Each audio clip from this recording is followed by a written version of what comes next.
अस्सलामु अलैकुम वरहमतुल्लाहि वबरकातुहू। दोस्तों, उम्मीद है कि आप सब ठीक होंगे, अच्छे से होंगे। अल्लाह पाक आपको अपने हिफ्ज़ अमान में रखे। तो दोस्तों, बात यहाँ तक पहुँच गई कि अब अल्लाह पे भी सवाल उठने लगे कि इस कायनात का कोई खालिक है, कोई मालिक है, या ये कायनात ऐसे ही वजूद में आ गई। तो डिबेट को स्टार्ट से लेके एंड तक देखना। तो वीडियो को लाइक, एक कमेंट, और अगर चैनल पे नए हो तो चैनल को सब्सक्राइब करना। आइए करते हैं स्टार्ट ये वीडियो, और वीडियो को स्टार्ट से लेके एंड तक देखना।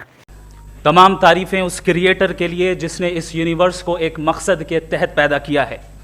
रिस्पेक्टेड जनाब जावेद अख्तर साहब, मिस्टर सौरभ द्विवेदी, और respected audience, thank you all for being here today.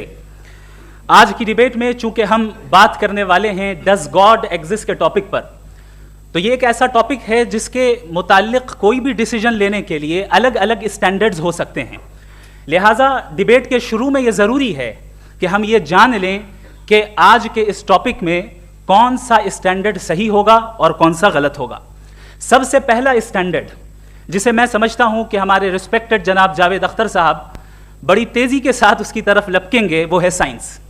जबकि साइंस दर हकीकत खुदा के एग्जिस्टेंस को डायरेक्टली साबित करने या उसके एग्जिस्टेंस को डिनाई करने के लिए स्टैंडर्ड नहीं बन सकती। और उसकी वजह क्या है, ये मैं नहीं कह रहा, ये वो लोग कह रहे हैं जो साइंस के एक्सपर्ट्स हैं। नेशनल एकेडमी ऑफ साइंस कहती है science doesn't have the processes to prove और disprove the existence of God. Why? क्योंकि साइंस का ताल्लुक एम्पेरिकल एविडेंस से है, और एम्पेरिकल एविडेंसेस का ताल्लुक हमारे नेचुरल और फिजिकल वर्ल्ड से है, जबकि गॉड नॉन फिजिकल और सुपर नेचुरल रियलिटी है। लिहाजा नॉन फिजिकल रियलिटी को आप उस टूल के साथ नहीं चेक कर सकते जिसका काम फिजिकल रियलिटी को तलाश करना है। लिहाजा आज इस डिबेट में गॉड की एग्जिस्टेंस को साबित करने या उसे डिनाई करने में साइंटिफिक एविडेंस को एक्सेप्ट नहीं किया जाएगा। दूसरा स्टैंडर्ड हो सकता है रेविलेशन, कि रेविलेशन के जरिए हम यह साबित करें कि गॉड एग्जिस्ट करता है या नहीं। लेकिन यह स्टैंडर्ड भी आज इररेलेवेंट है। क्यों? क्योंकि रेविलेशन मेरे नजदीक सोर्स ऑफ नॉलेज है, वैलिड सोर्स ऑफ नॉलेज है, लेकिन हमारे जावेद अख्तर साहब के नजदीक ये वैलिड सोर्स ऑफ नॉलेज नहीं है। लिहाजा आज की डिबेट में मैं एक भी एविडेंस किसी भी मजहबी स्क्रिप्चर से नहीं दूंगा, ताकि जावेद अख्तर साहब के लिए वो अनएक्सेप्टेबल ना हो। तीसरा जो मेयार हो सकता है वो है ऑब्जर्वेशन, कि भाई कोई कहे कि हमें खुदा दिखाओ, अगर है तो दिखाओ, या ये कि खुदा के एग्जिस्टेंस पर एम्पेरिकल एविडेंस दो, तो ये है दर हकीकत गलत टूल का इस्तेमाल करना। ये ऐसा ही है कि जावेद साहब मुझसे ये मुतालबा करें कि मुफ्ती साहब आप मेटल डिटेक्टर के जरिए प्लास्टिक डिटेक्ट करके दिखाएं। अब चूंकि प्लास्टिक डिटेक्ट नहीं हो पा रही है, लिहाजा plastic does not exist. No, you are using the wrong tool. इस टूल से प्लास्टिक को डिटेक्ट नहीं किया जाता। लिहाजा मैं समझता हूं कि गॉड के एग्जिस्टेंस पर एम्पेरिकल एविडेंस का मुतालबा करना एक बचकाना मुतालबा है, और हमारे रिस्पेक्टेड जनाब जावेद अख्तर साहब इस स्टेज से अब बहुत आगे निकल चुके हैं। अब बचता है एक ही स्टैंडर्ड, और वो स्टैंडर्ड है अक्ल, लॉजिक, रीजनिंग। और यही वो स्टैंडर्ड है जिसके तहत गॉड की एग्जिस्टेंस को साबित किया जाएगा या गॉड की एग्जिस्टेंस को डिनाई किया जाएगा। लेकिन चूंकि ये बहुत इंपॉर्टेंट और सेंसिटिव टॉपिक है, इसलिए लॉजिकल आर्ग्यूमेंट भी ऐसा होना चाहिए जो डेफिनेटिव हो, इनडेफिनेटिव ना हो, जो 2 और 2 4 की तरह बिल्कुल वाजे हो, जिसे लॉजिकली रिजेक्ट करना पॉसिबल नहीं हो। फॉर एग्जाम्पल हम कहें हमारे रिस्पेक्टेड मिस्टर सौरभ साहब, ये एक इंसान है और तमाम इंसान कॉन्शियस बीइंग है। लिहाजा नतीजा क्या निकला, हमारे सौरभ साहब भी कॉन्शियस बीइंग है। क्या ये इनडेफिनेट आर्ग्यूमेंट है या डेफिनेट आर्ग्यूमेंट है? ये डेफिनेट आर्ग्यूमेंट है। ये 2 और 2 की तरह वाजे है, इसमें किसी तरह जो है लॉजिकली इसको रिजेक्ट नहीं किया जा सकता। तो अगर आज हमारे जावेद अख्तर साहब ऐसी कोई अकली दलील और लॉजिकल एविडेंस दें खुदा के ना होने पर जो डेफिनेट भी हो, तो मैं ये ऐलान करता हूं कि यकीनन मैं उस एविडेंस को कबूल करूंगा और उस पर गौर करूंगा। लेकिन साथ में यह भी ऐलान कर देता हूं प्रेडिक्शन के तौर पर कि ऐसा कोई डेफिनेट आर्ग्यूमेंट कोई नहीं पेश कर सकता। दलील हम देंगे और डेफिनेटिव दलील देंगे, लॉजिकल दलील देंगे, ऐसी दलील देंगे जो एंटायर एथिस्टिक वर्ल्ड उसे रेफ्यूट नहीं कर सकती। चलें अब हम एक एग्जाम्पल सोचते हैं, एक सिनेरियो, सिंपल सिनेरियो, तमाम ऑडियंस से गुजारिश है, हम और आप एक आइसोलेटेड आइलैंड पर हैं, ऐसा आइलैंड जहां पे हमसे पहले कोई कभी नहीं गया। चलते चलते आपके सामने अचानक आपने देखा एक पिंक कलर की बॉल पड़ी हुई है, सबसे पहला सवाल आपके जहन में क्या आएगा कि ये बॉल यहां क्यों आई, कैसे आई, ये पिंक कलर की ही क्यों है, कोई और कलर भी हो सकता था, ये इसी शेप में क्यों है, कोई और शेप भी हो सकता था। नेचुरली आप इस तरफ पहुंचेंगे कि कोई ना कोई है जिसने इन स्पेसिफिक प्रॉपर्टीज के साथ इस बॉल को बनाया है और यहां पे रखा है। चूंकि आप जानते हैं कि ये जो बॉल है इसका एग्जिस्ट करना जरूरी नहीं है, ये एग्जिस्ट कर भी सकती थी, नहीं भी कर सकती थी, और एग्जिस्ट करना ही था तो किसी और फॉर्म में करती, किसी और कलर में करती। अब आप इस बॉल को एक्सपैंड करते चले जाएं, एक्सपैंड करते चले जाएं, एक्सपैंड करते चले जाएं, यहां तक कि ये बॉल यूनिवर्स के साइज की हो जाए। बताइए कि क्या साइज के बढ़ जाने से सवाल बदल जाएगा? हरगिज नहीं बदलेगा। अभी भी सवाल रहेगा ये यूनिवर्स कहां से आया, इन स्पेसिफिक प्रॉपर्टीज के साथ कहां से आया, क्यों आया, किसने बनाया, यह सवाल उस वक्त भी वैलिड रहेगा। लेकिन यह सवाल अगर हम जनाब जावेद अख्तर साहब से करें तो चूंकि इनका वर्ल्ड व्यू एथिस्टिक है, और सिर्फ इनका नहीं, मतलब जितने भी एथिस्ट हैं और एथिस्टिक वर्ल्ड व्यू को रखने वाले से अगर आप ये सवाल करें कि ये यूनिवर्स कहां से आया, तो इनका जवाब या तो आर्ग्यूमेंट फ्रॉम इग्नोरेंस होगा या डॉगमेटिक होगा। या तो ये कहेंगे कि मुझे नहीं पता कि ये कहां से आया, लिहाजा गॉड डज नॉट एग्जिस्ट, ये आर्ग्यूमेंट फ्रॉम इग्नोरेंस है। या ये कहेंगे कि ये यूनिवर्स खुद ब खुद बन गया, इसका मतलब ये है कि उस बॉल को भी खुद ब खुद बन जाना चाहिए। लेकिन बॉल के ताल्लुक से ये एक्सप्लेनेशन एक्सेप्ट नहीं की जाएगी कि ये खुद ब खुद बन गई, लेकिन यूनिवर्स के ताल्लुक से कर दिया जाएगा। इसे हम दूसरे अल्फाज में डॉगमा भी कह सकते हैं। दूसरी चीज, हमारे जावेद अख्तर साहब जरूर गॉड ऑफ गैप्स की मिसाल भी जरूर देंगे, और मिसाल देंगे कि पहले ज़माने में बिजलियां कड़कती थी तो लोगों ने किसी एक खुदा की तरफ, और बारिश होती थी तो दूसरे खुदा की तरफ मंसूब कर दिया, उनके पास दलील नहीं थी। यह हमारा वर्ल्ड व्यू है ही नहीं, यह हमारा वर्ल्ड व्यू है ही नहीं, क्योंकि नेचुरल फिनोमेना के प्रोसेस की इंटरप्रिटेशन को जान लेने से यह कहां से साबित हो गया कि गॉड एग्जिस्ट नहीं करता है। इस पर मैं इंशाल्लाह अभी आगे बात करूंगा। आप हजरात ये भी देखेंगे, और मैं ये एक्सपेक्ट करता हूं कि हमारे रिस्पेक्टेड जनाब जावेद अख्तर साहब जरूर इमोशनल आर्ग्यूमेंट्स भी देंगे, जो कि एक लॉजिकल फेलेसी है जब बात आती है ट्रुथ को डिसाइड करने में। क्यों? मिसाल के तौर पर वो कहेंगे कि अगर गॉड है तो इविल क्यों एग्जिस्ट करता है, जबकि मैं कहता हूं इविल का एग्जिस्ट करना गॉड के एग्जिस्ट करने की दलील है, उसके खिलाफ नहीं है। चूंकि अगर गॉड है तो हम सब उसके सामने अकाउंटेबल हैं, और अगर हम अकाउंटेबल हैं तो अकाउंटेबिलिटी के लिए इविल का मौजूद होना जरूरी है, उसके बगैर हम अकाउंटेबल नहीं हो सकते। और अगर हम अकाउंटेबल नहीं हैं तो हम जनाब जावेद अख्तर साहब से पूछेंगे कि आप बताएं कि फिर सफरिंग इस दुनिया में क्यों है? अगर खुदा नहीं है तो सफरिंग क्यों है? और उन लोगों के जज्बे का क्या जिनके अंदर सफरिंग के बाद इंतकाम लेने का जज्बा पाया जाता है, और वो इस दुनिया से ऐसे ही चले गए, क्या उनकी सारी तकलीफें बेकार चली जाएंगी? अब आ जाएं उसी एग्जाम्पल की तरफ कि बॉल, मुझसे अगर कोई पूछे इस बॉल को किसने बनाया, और या इस एक्सपेंडेड बॉल को किसने बनाया, मैं कहूंगा कि चूंकि ये यूनिवर्स और इस यूनिवर्स की तमाम चीजें कॉन्टिंजेंट हैं। कॉन्टिंजेंट होने का मतलब ये होता है कि जो अपने एग्जिस्टेंस पे किसी के ऊपर डिपेंड करती हो, तो जाहिर है ये यूनिवर्स कॉन्टिंजेंट है। और अगर कोई चीज कॉन्टिंजेंट नहीं है तो मैं रिक्वेस्ट करूंगा कि मुझे दिखा दें कि कौन सी चीज यूनिवर्स में कॉन्टिंजेंट नहीं है, हम भी जरा गौर कर लें और हम भी देख लें। और जब कॉन्टिंजेंट चीजें मौजूद हैं तो फिलोसोफर्स की इस्तिलाह के मुताबिक, हम उस टर्मिनोलॉजी के मुताबिक हम उस जगह तक पहुंचते हैं और उस हस्ती तक पहुंचते हैं जिसे नेसेसरी बीइंग कहा जाता है, कि ये वो नेसेसरी बीइंग है जिसका मौजूद ना होना नामुमकिन हो। चूंकि अगर ये मौजूद ना हो तो सारी चीजें एग्जिस्टेंस में आएंगी ही नहीं, और ये सारी कॉन्टिंजेंट चीजें उसी के ऊपर डिपेंड करती हैं। अब अगर आप ये सवाल करते हैं कि फिर उस हस्ती को किसने बनाया, फिर उसका कॉज क्या है, फिर उसका कॉज क्या है, फिर उसका कॉज क्या है, और एंडलेसली चले जाएं, इसे हम कहते हैं इन्फिनिट रिग्रेस ऑफ कॉजेज, जो कि लॉजिकल फेलेसी है। कॉन्सेप्चुअली इन्फिनिटी पॉसिबल है। मिसाल के तौर पे न्यूमेरिकल्स 1 2 3 गिनते चले जाएं, इन्फिनिट नंबर्स हैं। मैं कॉन्सेप्चुअली बात नहीं कर रहा, प्रैक्टिकली रियलिटी में साबित करके दिखाएं कि infinite regress of causes possible है या नहीं। अगर पॉसिबल है तो हम मान लेंगे, मिसाल दे दें, और पॉसिबल नहीं है तो एक ही ऑप्शन बचता है जिसे हम कहते हैं नेसेसरी बीइंग। ऐसी नेसेसरी बीइंग जो इंडिपेंडेंट है, क्योंकि अगर वो डिपेंडेंट हुई तो वो नेसेसरी नहीं रहेगी। ऐसी इंडिपेंडेंट बीइंग जो इटर्नल है, अगर वो इटर्नल नहीं होगी, उसकी बिगिनिंग होगी तो वो खुद कॉन्टिंजेंट है।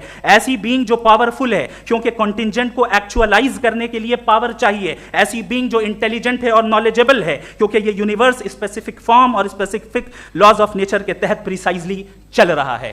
Thank you. थैंक यू मुफ्ती साहब। मैं इन दलीलों के बाद जावेद अख्तर साहब से गुजारिश करूंगा, आप बैठ के बोलना चाहेंगे या वहां? जी।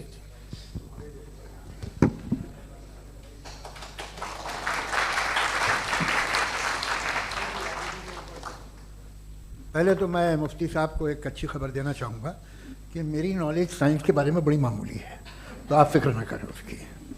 लेकिन कुछ कॉमन सेंस है मुझ में। देखिए, ये खुदा का तस्वुर कोई नया तस्वुर नहीं है, ये सदियों से रहा है। ये कुछ रिलीजन 3000 साल पुराने होंगे, 4000 साल पुराने होंगे, लेकिन इंसान कोई 10,000 12,000 साल से एग्जिस्ट करता है होमोसेपियन की शक्ल में, और हमेशा कुछ ना कुछ मज़हब रहे। ये मज़हब जाहिलों के नहीं थे, ये मज़हब एक ऐसी ग्रीक सोसाइटी के थे जहाँ बड़े बड़े फिलोसफर्स पैदा हुए।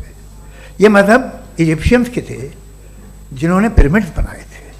ये रोमन्स के थे कि जिनका आर्किटेक्चर और सेनेट यानी पहली बुनियाद डेमोक्रेसी की, लिमिटेड थी मगर डेमोक्रेसी थी, ये उन लोगों ने किए थे। तो इनका जो जुपिटर था, रा था, ज़्यूस था, उन्हें उस पर इतना ही एतमाद था जितना आज किसी मजहबी आदमी को अपने खुदा पे होगा।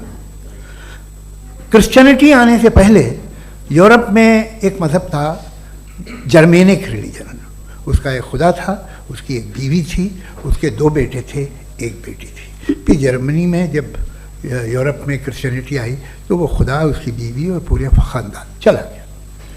तो हमने, अगर हम हिस्ट्री देखें तो खुदा जो है वो ज़्यादातर फ़नी है, वो हमेशा रहे नहीं। और वो जो लोग इन्हें मानते थे उनको आप कहें वो तो जाहिल थे, उन्हें तो कुछ पता ही नहीं था, ऐसा नहीं है। वो अपने वक्त में बड़े काबिल लोग थे और अपने वक्त में उन्होंने बड़े बड़े काम किए हैं, फिलोसफर्स थे, साइंटिस्ट थे। लेकिन उनका मज़हब कहाँ गया, उनके खुदा कहाँ गए? आज जो खुदा हैं दुनिया में लोग उन्हें मानते हैं। आपको क्या मालूम कि कितने बरसों के बाद क्या होने वाला है? हम यूरोप में देखते हैं तो चर्च खाली हैं। तो वक्त के साथ चीज़ें बदलती हैं। जहाँ तक इसका ताल्लुक़ है मज़हबों का, हर मज़हब आपसे एक चीज़ मांगता है, फेथ। ये फेथ क्या चीज़ होती है? What is the difference between faith and belief? ये तो बहुत ही अहमकाना बात होगी कि कोई आदमी कहे साहब अगर खुदा है तो मुझे दिखाइए। ये तो जाहिलाना बात हुई। मैंने तो नॉर्थ पोल नहीं देखा है, मगर मैं मानता हूँ कि नॉर्थ पोल है। मैं क्यों मानता हूँ? इसलिए कि अगर ये दुनिया राउंड है तो उसका कोई टॉप होगा। कुछ लोग हैं जो वहाँ गए भी हैं, कॉमन सेंस कहता है कि ऐसा होगा, सबूत है, गवाह है, रीज़न है। तो ये मेरा फेथ नहीं है। तो फेथ में और बिलीफ में डिफरेंस क्या है? जो मज़हब मांगता है आपसे, हर मज़हब फेथ मांगता है। फेथ का मतलब ये है कि ना कोई गवाह हो, ना कोई सबूत हो, ना कोई रैशनल हो, ना कोई लॉजिक हो, ना कोई प्रूफ हो, मगर तुम एक बात को मानो। ये है फेथ। वरना बिलीफ होता। अगर इसमें कुछ भी सबूत होते, गवाह होते, तो फिर इसे आप बिलीफ कहते हैं। जैसे मेरा बिलीफ है कि नॉर्थ पोल है, मेरा फेथ थोड़ी है। फेथ इन तमाम शर्तों को रद्द करता है। तो फिर स्टुपिडिटी क्या है? अगर मैं एक बात ऐसी मानूं जिसकी ना कोई लॉजिक है, ना कोई रैशनल है, ना कोई प्रूफ है, ना कोई गवाह है,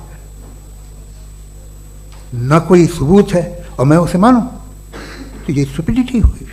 इसे ही वही कल को मैं यकीन कर लूँ कि एलॉन मस्क जो है मेरा भाई है, तो मुझे इंतहाई खुशी होगी, सुकून भी बहुत मिलेगा मुझे। लेकिन और कहे भाई क्यों मानते हो, क्या सबूत है? भाई वो तो अमेरिकन है और तुम तो इंडियन हो, वो तो नस्ल लगे, तुम्हें कभी मिले भी नहीं। साहब देखिए मेरा फेथ है, इस पर बात न किया।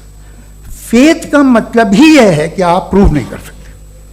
अगर आप प्रूव कर सकते हो तो फेथ की जरूरत ही नहीं, फिर तो आप बात करेंगे, आप कितनी बहस कर लीजिए।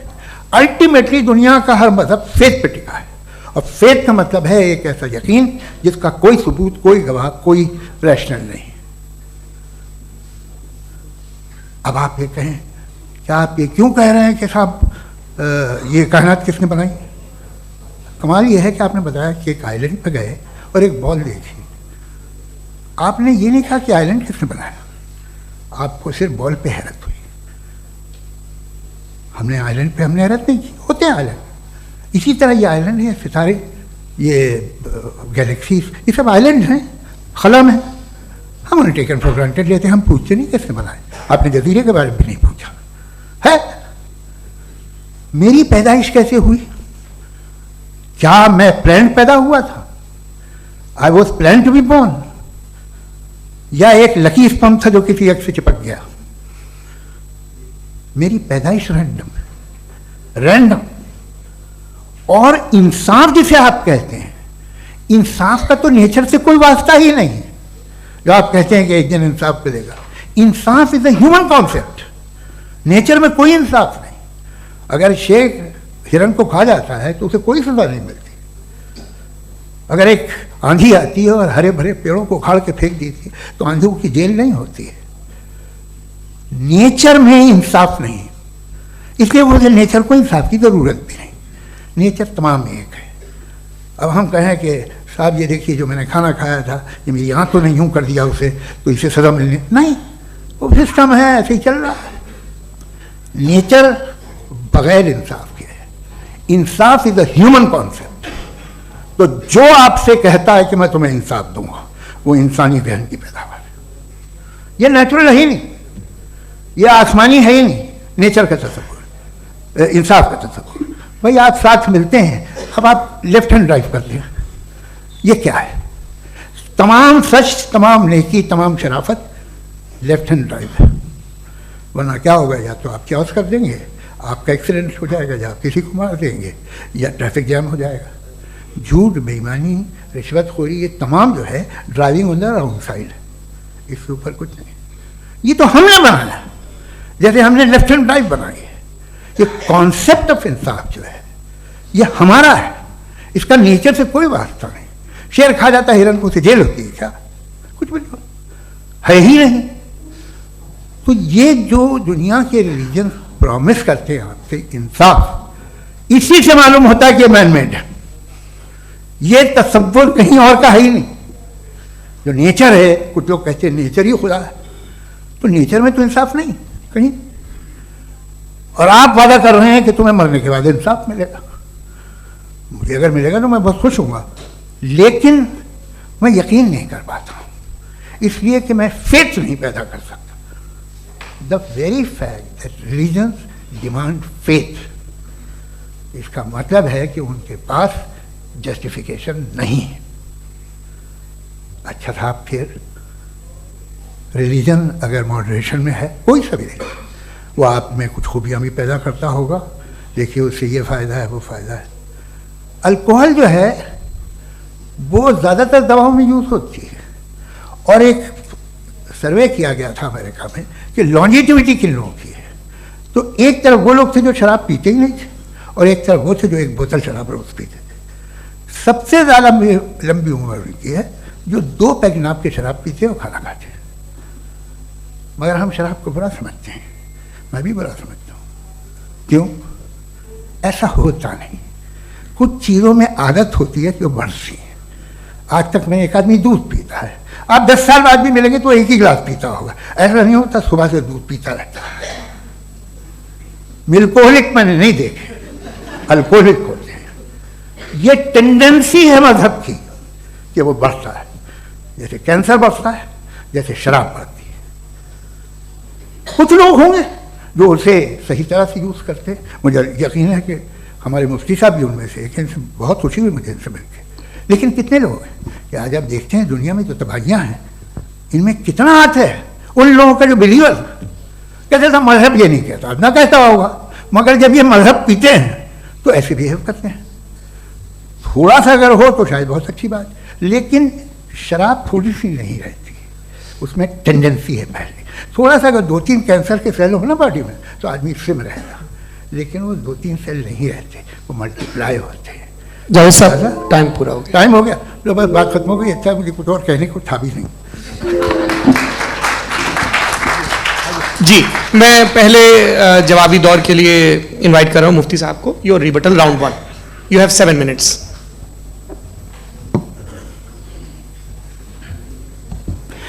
Thank you very much Javed साहब, आपकी बात को सुनकर बड़े महजूज हुए हम लोग। महजूज, do you understand? We enjoyed. Okay, अब थोड़ा सा लॉजिकली उसको हम लोग देखते हैं। दरअसल हम लोगों ने कल गुजारिश की थी मुफ्ती साहब से भी, जावेद साहब से भी, कि हिंदुस्तानी ज़बान आम फहम सबको समझ में आ जाए, और जहां कहीं आप मुश्किल शब्द इस्तेमाल करें वहां बताते भी चलें। Thank you. तो सबसे पहले हमारे रिस्पेक्टेड जावेद साहब ने हवाला दिया कि खुदा फानी है। कितने मजहब आगे चले गए, किसी ने जुपिटर को खुदा माना, किसी ने किसी को माना। मैं कहता हूं जिसने कॉन्टिंजेंट चीज को खुदा माना, गलत माना, वो खुदा ही नहीं, वो खुदा ही नहीं है। हम तो नेसेसरी बीइंग को साबित करने बैठे हैं, वो नेसेसरी कॉज जो इटर्नल है, जो अबदी भी है और अजली भी है, हम किसी और को साबित करने नहीं बैठे। दूसरी चीज उन्होंने कहा कि फेथ एंड बिलीफ ये एक ऐसी डेफिनेशन है फेथ की जो इन्होंने पहली मर्तबा पेश की है, या माफ कीजिएगा इन्होंने पहली मर्तबा पेश नहीं की है, रिचर्ड डॉकिंस ने पहली मर्तबा पेश की है। मुझे मालूम है ये सोर्स कहां से है। एपिस्टेमोलॉजिकली फेथ और बिलीफ का फर्क आप इस तरह नहीं कर सकते सर।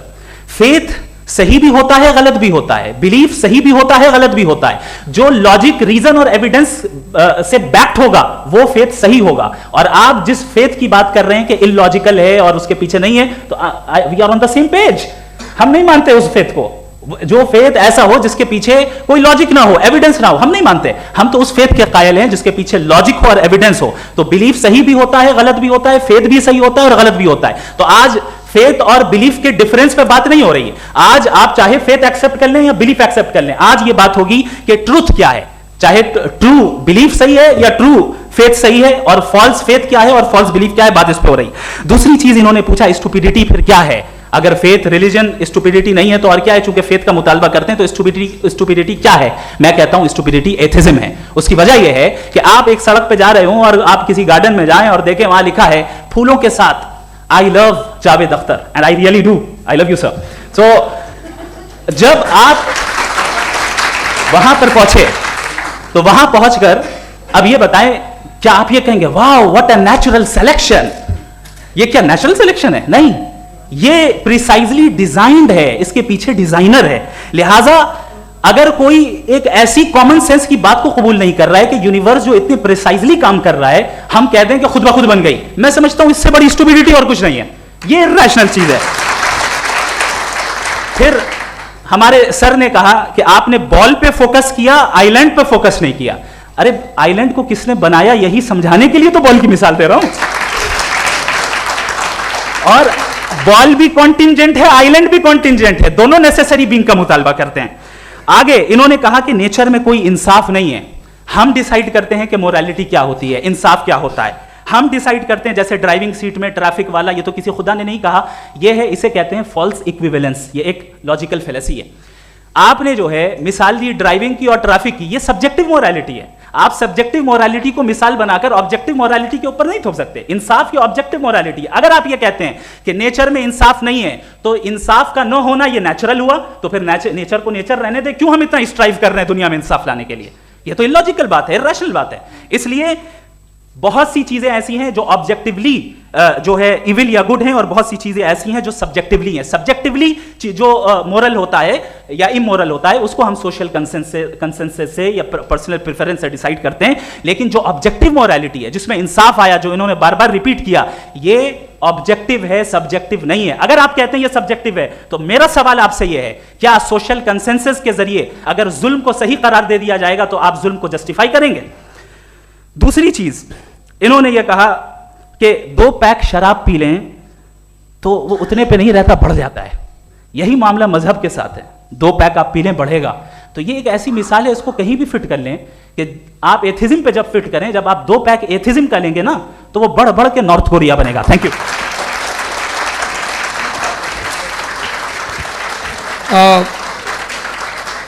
फर्स्ट राउंड के रिबटल के लिए मैं जावेद साहब को इनवाइट कर रहा हूं। आपके पास 7 मिनट का वक्त है, रीसेट कर दीजिएगा प्लीज।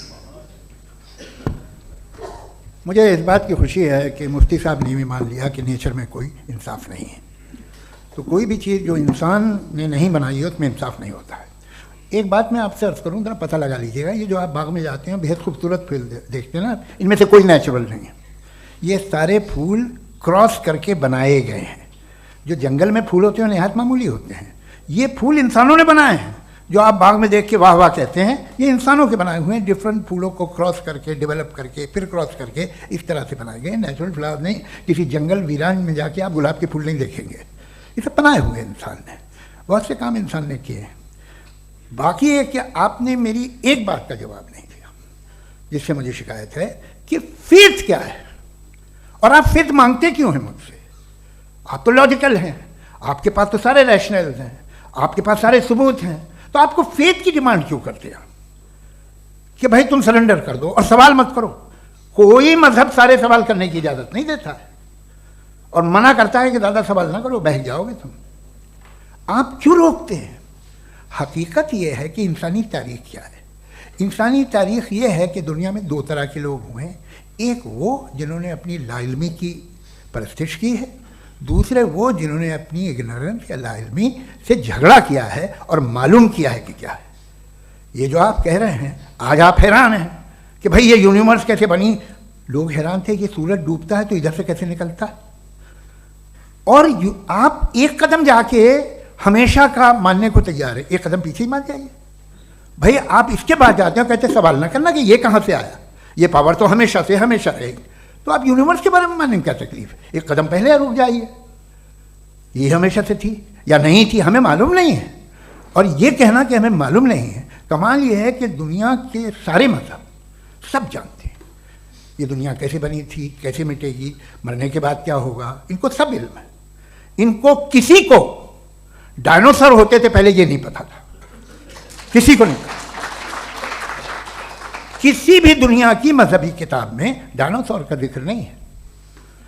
लेकिन बाकी सब बातें, how to make universe in 4 easy lessons and बाकी सब पता है। जिसको सब पता है वो गड़बड़ है। हम में ये इंकिसार, ये ह्यूमिलिटी होनी चाहिए कि हम ये कहें कि हमें ये बहुत सारी बातें नहीं मालूम, लेकिन हम उनकी परस्तिश ना करना, अपनी लाइल्मी को की परस्तिश ना करें, हम उसे पता लगाने की कोशिश करें।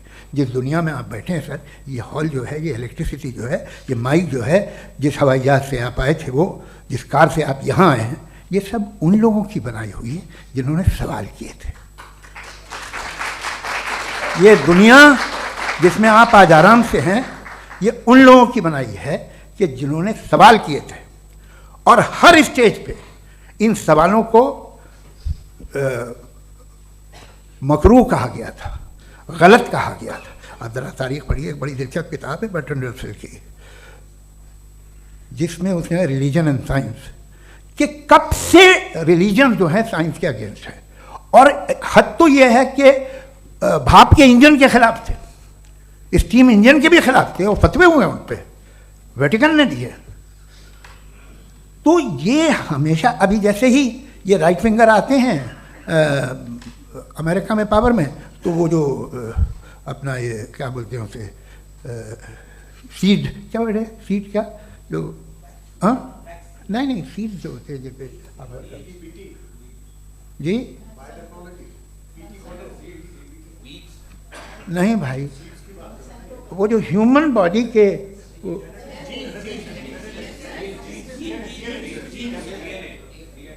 उस पर रिसर्च बंद हो जाती है, रिपब्लिकन नहीं करने देते। अरे भाई इतना डर क्या है तुम्हें? एक ज़माने में बहुत नाराज़ थे ये सारे मजहबी लोग कि ये इंसान तो इंसान बनाने की कोशिश कर रहा है। आपको क्या तकलीफ भाई, बना ले तो बना लेने दो, ये खौफ क्या है? और ये सब आज जो आप कह रहे हैं नामुमकिन है, ये कैसे हुआ? मुझे एक किस्सा याद आता है। जब मैं 6ठी क्लास में था तो मैं मैथमेटिक्स में बहुत वीक था, तो एक टीचर रख दिया गया, उसने 1 2 3 4 5 6 7 को सिखा दिया मुझे। वो दिन मैं भूल नहीं सकता हूँ मुफ्ती साहब, जिस दिन उसने ये बताया कि 1/2 क्या होता है और 3/4 क्या होता है। मुझे ऐसा लगा कि मेरा सर बीच से फट जाएगा। ये आदमी कह रहा है कि जो दीवार के अंदर जाओ वॉक करते हुए। आज हंसता हूँ मैं इस बात पे। तो आज जो बातें आपके जहन से बिल्कुल परे हैं और आप हैरान होते हो उन्हें देख के, एक वक्त आएगा कि मामूली लगेंगे। और हुआ है, आपकी इंसानी तारीख ही है। इतनी जल्दी सारे फैसले आप मत कर लीजिए, थोड़ा ये ह्यूमिलिटी रखिए कि भाई ये हमें नहीं मालूम। ये कहने में क्या आ रहा है? ये यूनिवर्स कहाँ तक फैली है, ये कब से है और कब तक रहेगी, हमें नहीं मालूम। आपने फैसला कर लिया कब बनी। ये आपके हिसाब से कोई 14 बिलियन ईयर बनी जो समझा जाता है। उससे पहले हजारों करोड़ों अरबों साल तक खुदा बैठा क्या कर रहा था? खामोश बैठा था, ऐसी जमाइयाँ ले रहा था। फिर उसे आइडिया आया, यार एक काम करते, वक्त अच्छा गुजर जाएगा यूनिवर्स पर आपसे। सोचिए, वो तो हमेशा से है ना, मगर यूनिवर्स हमेशा से नहीं है, ये तो बनाई गई है। और उससे पहले क्या था, इनका क्या काम था? कैसी बात है, ये बड़ा आसान है। जो बात हमें आज धीरे धीरे पता चली है, बरसों 2000 और 2500 साल पहले आपको किसी ने बता दिया कि क्या था, आप मान गए, और तब से वही मान रहे हैं जो 2500 साल पहले कहा गया था। सब कुछ बदल गया है, सॉल्व हो रही हैं चीज़ें। अभी साइंस बिल्कुल दावा नहीं करती, या कोई फिलोसफर ये दावा नहीं करता कि हमें सब मालूम, बल्कि वो कहता है कि हमें जितना मालूम होता है उससे ये मालूम होता है कि हमें कितना कम मालूम। तो हम अपनी जहालत से लड़ें, उसकी बदस्तिश ना करें। जी, time. Thank you so much. मैं तर्कों की इस श्रृंखला में राउंड 2 के लिए मुफ्ती साहब को आमंत्रित कर रहा हूँ। आपके पास एक बार फिर से 7 मिनट का वक्त है। शुक्रिया। जनाब जावेद अख्तर साहब कई मरतबा दोहरा रहे हैं कि फेथ का मतलब बताइए, फेथ का मतलब बताइए। मैंने बता दिया, फेथ सही भी होता है, गलत भी होता है। और आज हम फेथ पे बात नहीं कर रहे, हम ट्रूथ और डज गॉड एग्जिस्ट पे बात कर रहे हैं। क्या डज गॉड एग्जिस्ट, ये ट्रूथ यानी गॉड है या नहीं है, इसमें से दोनों ट्रूथ क्या है। अब आप उसे फेथ कह लें, बिलीफ कह लें, नॉट माई बिजनेस। उसके बाद आपने कहा कि भाई सवाल करने से मजहब रोकता है। मैं कहता हूं जो रोकता है वो रोकता होगा, मैं नहीं रोकता, बल्कि सवाल करें, सवाल करना चाहिए। सवाल कर करके तो हम आगे बढ़ते हैं, तरक्की करते हैं, और इसीलिए मैं आज यहां पे आया हूं। लेकिन सवाल सिर्फ खुदा से नहीं होगा, आपसे भी होगा। सवाल एथिज्म से भी होगा, सवाल सिर्फ मजहब से नहीं होगा, सबसे होगा। और आज मैं सवाल करूंगा और उम्मीद है कि आप जवाब देंगे। अभी तक आपने वैसे कॉन्टिंजेंसी आर्गुमेंट का कोई जवाब नहीं दिया है।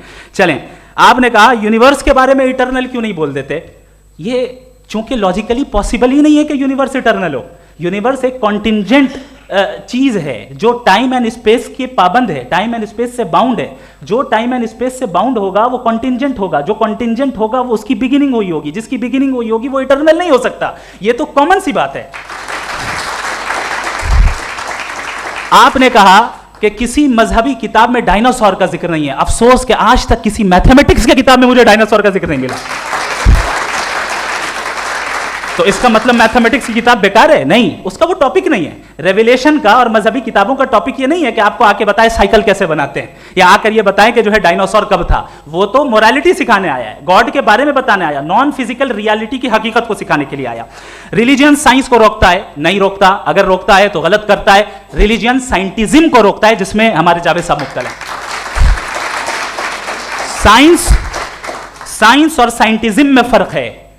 साइंटिज्म यह है कि आप समझें कि साइंस और साइंटिफिक मेथोडोलॉजी ये नॉलेज को हासिल करने का वाहिद सोर्स ऑफ नॉलेज है। यह है साइंटिज्म। हम इसे रिजेक्ट करते हैं। हम साइंस को तो तरक्की करते हैं। भाई आप हमारी पूरी तारीख कर लें, पढ़ लें तो आपको पता चल जाएगा। बहरहाल ये अलग टॉपिक है। उसके बाद इन्होंने एक लफ्ज कहा, वेटिकन ने फतवा दिया। वेटिकन का फतवे से कोई ताल्लुक नहीं है, दोनों कॉन्ट्राडिक्टरी अल्फाज हैं। उसके बाद उन्होंने कहा कि भाई हमें नहीं मालूम। अगर नहीं मालूम तो क्लियरली कह देना कि नहीं मालूम है, इसमें क्या हरज है। तो वही तो मैं कह रहा हूं ना कि आप कह दें कि नहीं मालूम, लेकिन क्लेम क्यों कर रहे हैं कि गॉड एग्जिस्ट नहीं कर रहा है। आप कह दें नहीं मालूम है, हो सकता है हो सकता ना हो, लेकिन आप क्लेम कर रहे हैं। The moment you say God does not exist, this is a claim, and now the burden of proof is upon you too, जैसे हमारे ऊपर है। और क्यों है मैं बताता हूं, क्यों है ये भी मैं बताता हूं। फिलोसॉफिकली जो क्लेम होता है ना, सिर्फ ये नहीं होता कि इंसान कहे पॉजिटिव क्लेम करे और नेगेटिव क्लेम करे तो बर्डन ऑफ प्रूफ नहीं है। आप मिसाल के तौर पे मैं कहूं कि फुला उस कमरे में कोई नहीं है, मैंने एक नॉलेज का क्लेम किया है। उस कमरे में कोई नहीं है, मैंने एक नॉलेज का क्लेम किया। या तो मैं कहूं मुझे नहीं पता, हो भी सकता है नहीं भी हो सकता है, this is not a claim. लेकिन जब मैं कह रहा हूं कि वहां कोई नहीं है या मैं कह रहा हूं वहां कोई है, दोनों क्लेम है और दोनों के ऊपर बर्डन ऑफ प्रूफ है। हमारे ऊपर भी बर्डन ऑफ प्रूफ है। मैंने कंटिजेंसी आर्ग्यूमेंट दिया, इसे तोड़कर दिखाइए। आखिरी चीज, इन्होंने कहा कि खुदा दुनिया बनाने से पहले 150 साल पहले या करोड़ों साल पहले क्या कर रहा था। अरे हजरत, चलें बहरहाल मैं जवाब दे देता हूं। आप हमारे रिस्पेक्टेड पर्सनालिटी हैं, अगर आप नहीं होते तो मैं इसे एंटरटेन ही नहीं करता। टाइम, ये 100 साल पहले या 100 साल बाद, पहले बाद में अभी, ये वो अल्फाज हैं जिनका ताल्लुक टाइम से है। टाइम शुरू ही हुआ है यूनिवर्स की बिगिनिंग के बाद, तो उसके पहले खुदा क्या कर रहा था, सवाल इलॉजिकल है, ये फेलेसी है। यानी आप ये कह रहे हैं कि यूनिवर्स के बनने से पहले खुदा क्या कर रहा था। टाइम के बनने से पहले, पहले का ताल्लुक टाइम से, टाइम उस वक्त था ही नहीं, तो ये सवाल ही इनवैलिड है खुदा के ताल्लुक से। दूसरी चीज, आर्ग्यूमेंट ऑफ कंटिजेंसी जो मैंने आपके सामने पेश की है, आपने बार बार ये प्रूफ किया और ये कह रहे हैं कि गॉड ऑफ गैप्स। देखिए पहले नहीं मालूम था, साइंस ने कर दिया। सिंपल की मिसाल से मैं समझा देता हूं। जिस गैप्स की आप बात कर रहे हैं ना, साइंस उन गैप्स को जिन चीज के जरिए भी प्रूव करेगा वो कॉन्टिजेंट ही होगा। अब चाहे वो फोर्स हो, मैटर हो या एनर्जी हो, लिहाजा सवाल हमारा उस वक्त भी वैलिड होगा जब तक कि आप नेसेसरी बीइंग पे ना आ जाएं, और इन्फिनिट रिग्रेस पॉसिबल नहीं है of causes in practical world, तो जाहिर है कहीं रुकना पड़ेगा, जहां रुकेंगे वही खुदा है। दूसरी चीज आपने ये कहा, क्या कह रहा था मैं किस पॉइंट को? What? Oh no, after that, just now. हाँ, जहां रुकेंगे वही खुदा है। बहरहाल, तो टाइम का जिक्र हो गया, गॉड ऑफ गैप, सॉरी या इसकी एक मिसाल आप ले लें। एक कार है, एक साहब ने देखा कि भाई कार जो है उसके व्हील्स कितने अच्छे लगे हुए हैं सही जगह पे, स्टीयरिंग जो है कितने अच्छे जगह पे लगी हुई है, और सीट्स कितने वेल डिजाइंड है, कितनी प्रिसाइजली ये कार काम कर रही है, तो जरूर कोई ना कोई इसे क्रिएट किया है, किसी ने क्रिएट किया है। अब जावेद साहब आए और कहे अरे जनाब बोनेट खोलिए, इसमें इंजन है, इंजन इस कार को चला रहा है, hence prove no one has created the car. This is illogical, this is irrational. आपने इंजन के जरिए उस गैप को तो साबित किया, लेकिन क्या उससे कार की जो क्रिएशन है और उसका जो क्रिएटर है ये इंपॉसिबल हो जाए? ऐसा पॉसिबल है? उसका सवाल खत्म हो जाए, ऐसा पॉसिबल है? नहीं। आपने गैप्स को फिल करके, कॉन्टिंजेंट चीजों से गैप्स को फिल करके हमारे ऑब्जर्वेशन को और ब्रॉड कर दिया। अब हमें और पता चल गया कि ये जो कार है इसका सिस्टम कितना ज्यादा कॉम्प्लेक्स है। पहले कम समझते थे, अब कॉम्प्लेक्सिटी और ज्यादा वाजे हो गई। अब हमें समझ में आ रहा है कि हमारी सर्टेनिटी और बढ़ गई कि जरूर इस कार को किसी ना किसी ने बनाया। यही मामला यूनिवर्स का है। साइंस हमेशा फिजिकल वर्ल्ड की चीजों को ही फिल करती जाएगी और फिजिकल चीजों से ही करती जाएगी, चूंकि एम्पेरिकल एविडेंस का ताल्लुक फिजिकल वर्ल्ड से है। आप साइंस के जरिए मेटाफिजिकल रियलिटी को कभी साबित नहीं कर सकते। ये रॉन्ग टूल का इस्तेमाल करना है। ये वही काम है कि आप मेटल डिटेक्टर से प्लास्टिक डिटेक्टर करने चलें, जो कि जाहिर है सही नहीं है। थैंक यू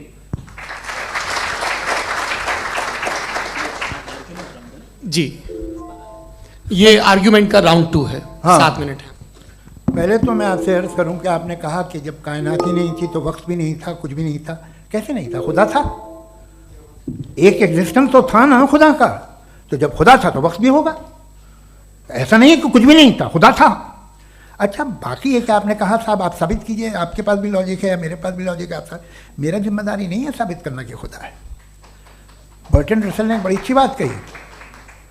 बर्टन रसल ने बड़ी अच्छी बात कही। मैं आपसे अगर ये दावा करूं कि एक चाय की केतली मरीख के चारों तरफ घूम रही है, मार्स के चारों तरफ, तो यह आपका काम नहीं है कि आप साबित करें कि कोई चाय की केतली नहीं है।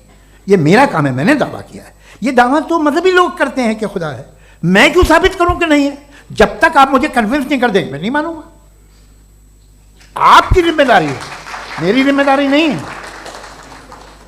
दोयम ये कि ये जो आप कह रहे हैं, जो गैप्स हैं, ये गैप जब किसी मजहब को चैलेंज करते हैं, जब ऐसा कोई बात आती है तो हंगामा हो जाता है कि जब वो चैलेंज करें किसी फेथ को। ये तमाम साइंस जो है इसे मुख्तलिफ जगहों पे मुख्तलिफ वक्तों में मजहब ने रोकने की कोशिश की है। ये किताब है religion and science, Burton Russell की, पढ़िएगा, अच्छी लगेगी आपको। तारीख ही है साइंस, मजहब की साइंस से उसका यही रिश्ता है।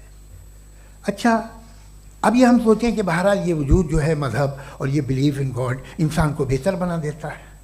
तो एक काम कीजिए, हिंदुस्तान वर्ल्ड का नक्शा लीजिए और मार्क कीजिए कि रिलीजन कहाँ कहाँ ज़्यादा है, कहाँ कहाँ, चाहे वो लैटिन अमेरिका हो या मिडल ईस्ट हो या फार ईस्ट हो या हिंदुस्तान के वो इलाके जहाँ मजहबियत ज़्यादा है। रख दीजिए नक्शा अलग। अब दूसरा नक्शा कि कहाँ कहाँ नाइंसाफ़ी, रिप्रेशन, औरतों के हुकूक की पामाली, जुल्म, डिक्टेटरशिप कहाँ है। नक्शा एक ही होगा।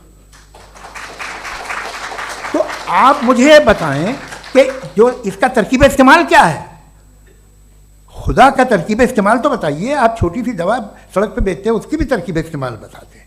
इसके इस्तेमाल से तो फायदा नहीं हुआ किसी को। जो सारे के सारे खराब मुल्क हैं, खराब समाज है, वो सारे जुल्म खुदा के नाम पे करते हैं। वो गलत करते हैं, सही करते हैं, मुझे क्या लेना देना उससे। इस्तेमाल से मालूम होता ना। एक विस्की की बोतल कभी शायद देखी हो आपने, लाल रंग की होती है, उस पर रोशनी वोशनी पड़ी, इंतहाई खूबसूरत लगती है। क्या बिगाड़ रही है किसी का? उसका इस्तेमाल गलत है, इसलिए आप उसे नापसंद करते हैं। इसका इस्तेमाल गलत है, इस तसव्वुर का इस्तेमाल ही गलत है और हमेशा से गलत हुआ है। आप देखिए, इंसानी तारीख देख लीजिए, आज देख लीजिए, हिंदुस्तान देखिए, दुनिया देख लीजिए, क्या हो रहा है। इसे कैसे इस्तेमाल कर रहे हैं फेथ वाले लोग? क्या फेयर हैं, जस्ट हैं, जो अपने खुदाओं पे यकीन रखते हैं वो किस तरह के लोग हैं? वो लोगों को इंसाफ देते हैं, वो बेहतर इंसान बने। तो इस दवा का फ़ायदा क्या है? चलो बहुत फ़ायदा हो रहा तो मैं इस्तेमाल कर लूँगा, मुझे तो इस दवा का कोई फ़ायदा दिखता ही नहीं। मुझे तो ऐसा लगता, मैं एक और बात बताऊँ, अगर कोई आदमी मजहबी है और अच्छा आदमी है तो मैं उसकी बहुत इज्जत करता हूँ, इसलिए कि मेरा ख्याल है मजहबी आदमी का अच्छा होना मुझसे अच्छा होने से ज़्यादा मुश्किल है। भाई हर चीज़ की एक लिमिट है, आप इतना भाग सकते हैं, इतना नहीं भाग सकते, इतना वजन उठा सकते हैं, इतना नहीं उठा सकते, इतना दूर देख सकते हैं, इतना दूर नहीं देख सकते। उसी तरह कॉमन सेंस कहता है कि आप में नेकी का भी एक कोटा होगा। अब आप अगर सुबह जाते हैं अपनी इबादत गाह और इबादत करते हैं तो बाहर निकलते हैं तो आप तो यही महसूस करते हैं कि आपने एक बहुत अच्छा काम किया, आपकी नेकी का एक बहुत बड़ा कोटा खर्च हो गया जिससे किसी का कोई फ़ायदा नहीं। मैं तो नहीं जाता हूँ तो मुझे तो किसी को खाना खिलाना पड़ेगा, किसी बेवा की मदद करनी पड़ेगी, मैं अपना कोटा कैसे कंज्यूम करूँ? आप अपना कोटा, सारे मजहबी लोग इंतहाई यूजलेस कामों में यूज़ करते हैं, उसके बाद भी अगर आप में बच्ची है थोड़ी सी शराफत तो भाई वाह क्या बात है।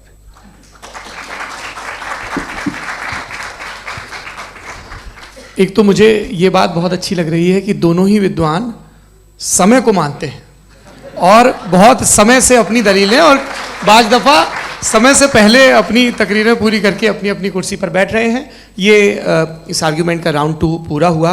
अब रिबटल का राउंड 2 है और उसके बाद क्रॉस एग्जामिनेशन होगा। नहीं, आपका आर्ग्यूमेंट हो गया सर। हमारे यहाँ स्कूल के सिलेबस में पंच परमेश्वर कहानी पढ़ाई जाती है प्रेमचंद जी की लिखी हुई। आप निश्चिंत रहिए, आपके कोई राउंड में मिस नहीं होने दूंगा। रिबटल का राउंड 2 मुफ्ती शमाइल नदवी साहब।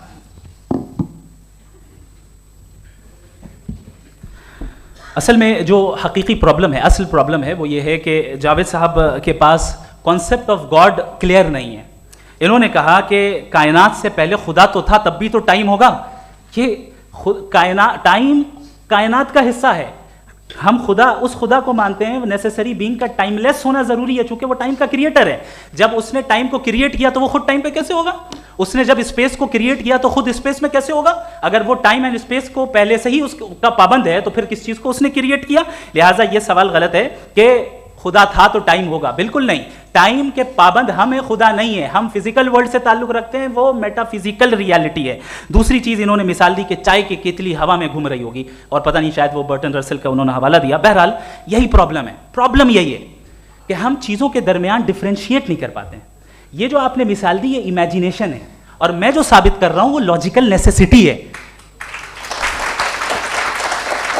आप इमेजिन करने आए तो कुछ भी करें, जुपिटर में पिंक एलिफेंट होगा, यूनिकॉर्न होगा, करें, उससे कायनात पे क्या फर्क पड़ता है? उससे आप लॉजिकल नेसेसिटी साबित नहीं कर सकते। मैं तो उस प्राइम कॉज की बात कर रहा हूं, उस नेसेसरी बीइंग की बात कर रहा हूं जिसके बगैर इस कायनात का एग्जिस्टेंस मुमकिन नहीं है। दूसरी चीज, मजहब को साइंस चैलेंज करती है वगैरह वगैरह, ये हमारा टॉपिक ही नहीं है। मैं इस पर बात करूंगा तो फिर मेरा वक्त चला जाएगा। मजहब के ऊपर चूंकि हमारी डिस्कशन नहीं है, साइंस को मजहब और बिलखुसूस मैं और हमारा वर्ल्ड व्यू कम अज कम साइंस को पीछे नहीं करता है, साइंटिज्म की मजम्मत करता है। इसकी वजाहत मैंने पहले कर दी। दूसरी चीज इन्होंने कहा वर्ल्ड का नक्शा लीजिए, वर्ल्ड मैप लीजिए, 2 अलग अलग जगह की। हजरत मैंने ये होमवर्क किया था और मैंने मिडिल ईस्ट का एक नक्शा लिया और यूरोप का एक नक्शा लिया, ये मजहबी इलाका और ये लिबरल और एथीस्ट इलाका। मुझे पता चला कि सबसे ज्यादा रेप केसेस जो हैं वहां पर है।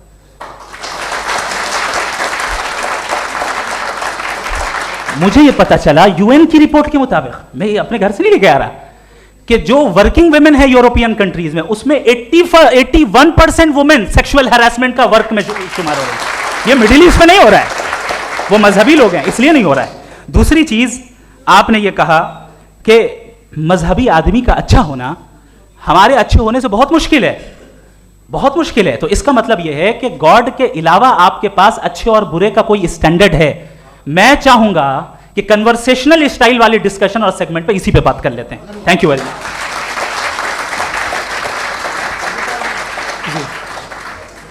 ये रिबटल का राउंड 2 है, आपके पास 5 मिनट का वक्त है और इसके बाद क्रॉस एग्जामिनेशन शुरू करेंगे। आप चाहें तो जो इन्होंने सवाल पूछे उनके जवाब आप रिबटल में भी दे सकते हैं। जी जी, देखिए पहले तो ये बात कि ये मिसाल गलत नहीं है, गलत है।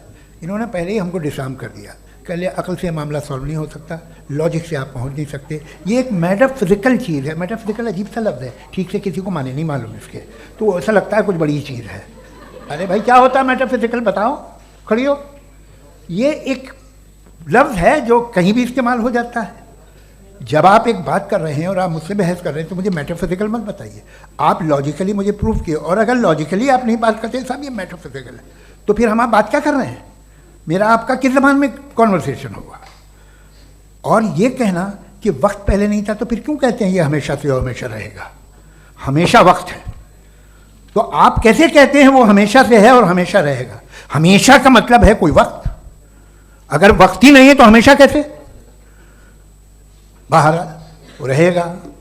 अब मैं ये देखता हूँ, आपने कहा ना कि वहाँ रेप ज़्यादा होते हैं, तो हम एक बात देखते हैं कि ये दुनिया जिस पे वो कादर मुतलक है, जिसकी मर्ज़ी के बगैर पत्ता भी नहीं हिलता, ओमनीपोटेंट है, ये दुनिया चल कैसे रही है?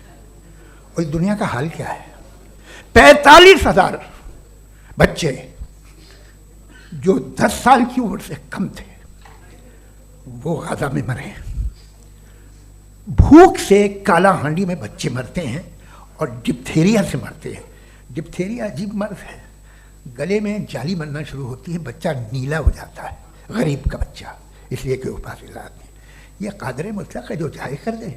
इससे आप दुआएं मांगते हैं हमारी ये काम कर दे वो कर दे, तो इसका मतलब डे टू डे लाइफ में वो इंटरफेयर करता है और ये देख रहा है वो।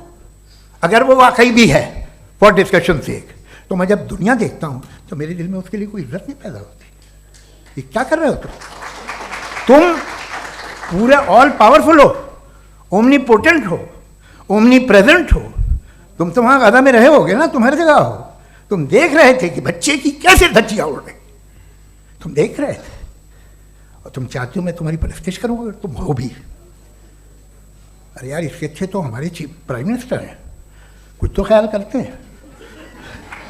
कमाल है, आप किसकी इबादत कर रहे हैं? अगर वो है भी, ये दुनिया नाइंसाफी से, जुल्म से, जबर से, तशद्दुद से भरी हुई। और आप ये मत कहिएगा कि वो देख रहा है और वो बताएगा एक दिन। अगर वो देख रहा है और इंटरफेयर नहीं करता तो आप दुआ क्यों मांगते?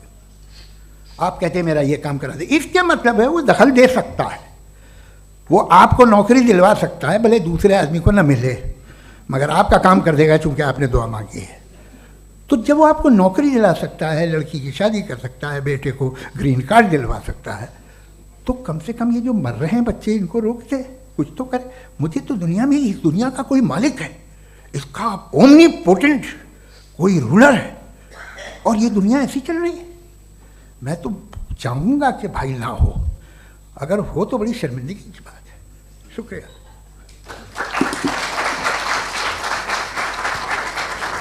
देवियों और सज्जनों, इस बहस के 2 राउंड और 2 रिबटल पूरे हो चुके हैं। अब सबसे ज़रूरी और सबसे मुश्किल राउंड शुरू हो रहा है, क्रॉस एग्जामिनेशन का। अब इन विद्वानों की सज्जनता की एक परख भी होगी और वक्त हमने 16 मिनट का तय किया है। पहला सवाल आप पूछना चाहेंगे? जी बिल्कुल। पहले बोले भी आप। आप माइक ले लीजिएगा हाथ में, ये नीचे से होना चाहिए। जी मैं बोलता हूँ, ये डायस हटा सकते हैं क्या हम थोड़ा क्विकली?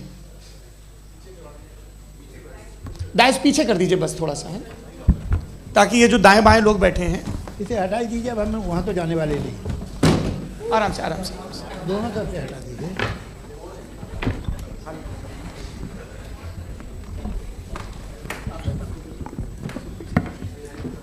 इस बीच आप लोग भी अपने अपने सवाल तैयार कर लें। ये ध्यान रखेंगे कि मैं यहाँ से सवाल लूँगा, आप लोगों को अपना हाथ ऊपर करना है, अपना नाम बताना है और अधिकतम 3 वाक्यों में अपना सवाल पूरा करना है। कई लोग सवाल की जगह भाषण देने लगते हैं, उससे आज बचना है।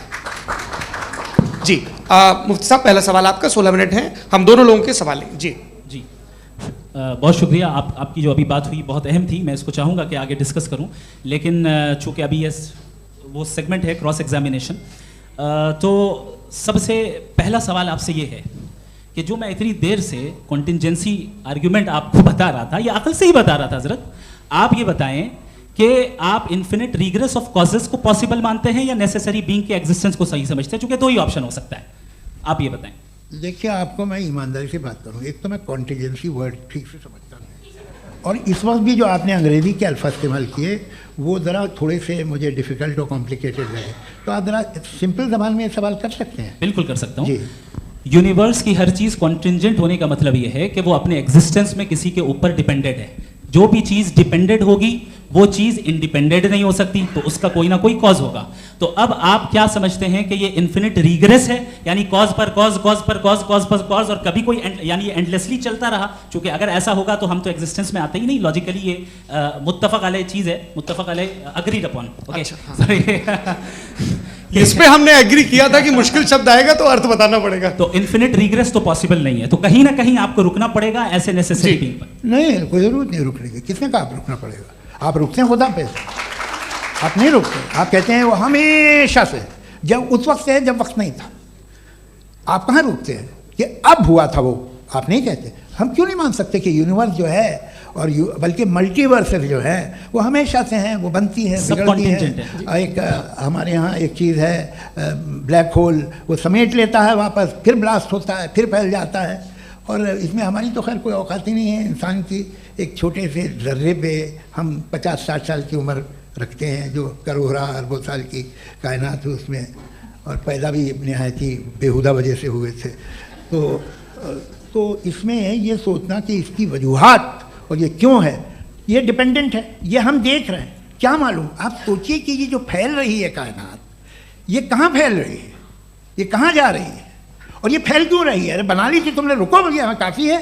ये फैल क्यों रही है? ये और कौन सी कायनात जिसे मैं दूरबीन से देखता हूँ तो 2 बिलियन लाइट ईयर पे है, उससे मेरा कोई वास्ता ही नहीं है। 2 बिलियन ईयर यानी अगर मैं 80,000 माइल्स पर सेकेंड से चलूँ तो 20 करोड़ साल में वहाँ पहुँच जाऊँगा। इसकी ज़रूरत क्या थी? ये दुनिया, ये कायनात तो इंसान अशरफुल मखलूक़ात के लिए बनाई गई ना।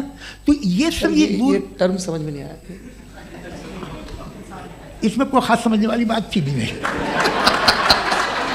ये जो अल्टीमेट कहा यह जाता है कि ये जो पूरी यूनिवर्स है, ये जो दुनिया है, ये इंसान के लिए बनाई गई। अच्छा, ये सब इंसान के लिए। क्यों साहब, सही है ना? बिल्कुल, लेकिन इसका ये मतलब नहीं कि किसी चीज के पीछे रीजन आपको नहीं पता तो रीजन नहीं है। इसे कहते हैं नहीं, argument from limited perspective। मुझे नहीं पता, लेकिन मेरी जिम्मेदारी नहीं है। वो बिल्कुल सही कहा था उसने, बर्टन रसल ने। आपने उसे मजाक में टाल दिया कि भाई आप एक दावा कर रहे हैं, मैं क्यों कहूँ कि ये गलत है दावा? आप प्रूफ कीजिए, मेरे पे जिम्मेदारी ही नहीं है, मैंने थोड़ी कहा है। आप प्रूफ कीजिए कि ये सही है। आप आर्ग्यूमेंट ऑफ कंटिजेंसी आप का जवाब कोई ही नहीं दे सवाल रहे हैं। पूछना चाहेंगे? है? आप सवाल पूछना चाहेंगे मुफ्ती साहब से? क्योंकि ये क्रॉस एग्जामिनेशन का दौर है। आप जैसे पहले बोल रहे थे फेथ को लेके कुछ। मैं ये पूछना चाहूँगा कि खुदा ने जो भी रेवोल्यूशन किए हैं, एक मज़हब के नहीं बहुत से मज़हबों में किए हैं, अलग अलग रेवोल्यूशन है। कहीं कुछ एक बातें हैं, कॉन्ट्रडिक्शन भी है आपस में, कहीं कुछ आप कर सकते हैं, कहीं कुछ नहीं कर सकते। ऐसा नहीं है कि सबकी कोड ऑफ मॉरल एक है। तो ये किस्सा क्या है? अब आप ये देखिए कि मुझे कभी कभी लगता है कि जो फुटबॉल फाइनल होता है, लाखों लोग होते हैं, फिर वो टीवी कवर कर ली करोड़ों लोग, अगर उसमें खुदा की एक बूमिंग आवाज़ आ जाती, मैं गॉड हूँ, तो सारे लोग अभी सुन लेते और टीवी पे भी सुन लेते, किस्सा खत्म होता। ये इतनी राजदारी क्या है कि तुम सामने कुछ तो सबूत दे दो हमें सॉलिड। ये कह साहब ये यूनिवर्स कैसे बनी, इससे मसला क्या हल होगा? मैं पूछूंगा आपसे खुदा कैसे बना? क्यों नहीं पूछूंगा कैसे बना? बल्कि वो तो कायनात से कहीं ज़्यादा इंटेलिजेंट है, कायनात से कहीं ज़्यादा कॉम्प्लेक्स। जी वो हमेशा से है, आप कहेंगे मैं मान लूँगा। अच्छा, दोयम वो कादिर मुतलक, यानी कादिर मुतलक का मतलब ओमनीपोटेंट, वो जो चाहे कर सकता है। आपको नौकरी दिलवा सकता है, आपकी अच्छी जगह शादी करवा सकता है, आपके पड़ोसी का मुकदमा हरवा सकता है, आपको जिता सकता है, सब काम करता है। थोड़ा सा माइक क्लोज जी। वो इस दुनिया को चला कैसे रहा है? ये दुनिया कैसे चल रही है? आपको इस पर हैरत नहीं होती? या क़यामत के बाद कभी एक जस्टिस होगा, जब ये बच्चा मर चुका होगा, जिसकी धज्जियाँ उड़ गई बम से, इसको इंसाफ मिलेगा तब? अच्छा, अब जवाब दूं? हाँ दीजिए। मैं इसीलिए आप ही तरफ। सबसे पहले आपने रेवलेशन और स्क्रिप्चर्स की बात की, इस पे मैं बात कर सकता हूं लेकिन आज नहीं करूंगा चूंकि वक्त कम है। कभी और इस पे डिस्कस करेंगे, मैं तैयार हूं उस पे भी बात करने के लिए। ये अभी से राउंड 2 की भूमिका तय हो रही है। Does God exist round 2? चूंकि आज गॉड के एग्जिस्टेंस पे बात है तो मैं उसी के रिलेटेड जो है आपके सवालात को एंटरटेन भी करूंगा और मैं भी पूछूंगा। आपने कहा कि आपने साबित ही नहीं किया जबकि आर्ग्यूमेंट ऑफ कॉन्टिजेंसी बुनियादी आर्ग्यूमेंट है। आप मुझे कॉन्टिजेंसी का मतलब बताइए, आपका मतलब क्या है कॉन्टिजेंसी? कॉन्टिजेंसी का मतलब यह हुआ कि हर वो वजूद जो किसी भी चीज का पाबंद है, हर वो वजूद या हर वो चीज जो अपने एग्जिस्टेंस में किसी भी चीज के पाबंद है और उससे बाउंड है, उसको उसकी जरूरत है, उस पर डिपेंड करती है, तो जाहिर सी बात है कि उसका कोई ना कोई कॉज होता है। ये तो अक्ल की बात है, ये आप रीजनिंग की बात करते हैं, मैं वही कर रहा हूं। दूसरी चीज, आपने ये बात कही कि इतने बिलियन लाइट ईयर्स दूर है, उसका मेरा क्या लेना देना। फिर मेरे ख्याल से आपको ये नहीं कहना चाहिए I think therefore I am an atheist. आपको सोचना चाहिए, सिर्फ आप एक लिमिटेड दायरे में रहकर नहीं सोचें बल्कि बाहर निकलकर सोचें। आपने तीसरा सवाल किया, आपने 2-3 सवाल एक साथ। ऐसी बात है ना कि ये कुछ लोगों को इतराज हो जाएगा आप पे कि आप कुछ भी सोचें, ये इजाज़त आपको है नहीं, मुझे है।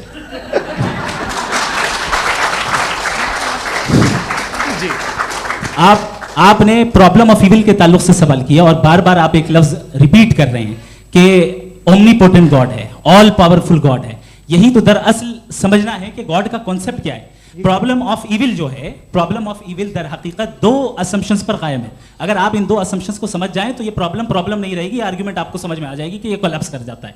पॉइंट नंबर 1, यानी जो आपका सबसे पहला फॉल्स असम्पशन है कि गॉड मर्सीफुल है, ओमनीपोटेंट है, दुनिया में जुल्म हो रहा है। लेकिन आपको यह समझना चाहिए कि हमारे वर्ल्ड व्यू के मुताबिक गॉड सिर्फ ओमनीपोटेंट और सिर्फ मर्सीफुल नहीं है, बल्कि वो ऑल वाइज भी है और वो ऑल नोइंग भी है। उसके हर काम के पीछे हिकमत और विजडम है। ये कोई जरूरी नहीं है कि वो हिकमत और विजडम आपको समझ में आए या मुझे समझ में आए। अगर आप जो समझ रहे हैं उसके मुताबिक आप फैसला कर रहे हैं, ये लिमिटेड पर्सपेक्टिव से आर्ग्यूमेंट है। और इस चीज को हम अपनी दुनिया में, अपने लाइफ में, डेली लाइफ में इस प्रिंसिपल को एक्सेप्ट करते हैं। हम जब किसी डॉक्टर के पास जाते हैं, डॉक्टर के पास जाकर वो अगर उसने हमें कोई दवाई दी है तो हम ये तो नहीं कहते कि जब तक आपके पास जितना नॉलेज और जितना विजडम नहीं है, आपने क्यों ये दवाई दी है, तब तक हम इस चीज को एक्सेप्ट नहीं करेंगे। नहीं कहते, हम उसकी अथॉरिटी को तस्लीम करते हैं। क्यों? क्योंकि उसकी हम जानते हैं कि वो नॉलेजेबल है, वो विजडम वाला है, हमसे ज्यादा नॉलेज और हमसे ज्यादा विजडम है। बताएं सर। नहीं, डॉक्टर में और खुदा में बड़ा डिफरेंस है। डॉक्टर पढ़ा लिखा होता है, एक तो मैं उसकी बात सुनूंगा।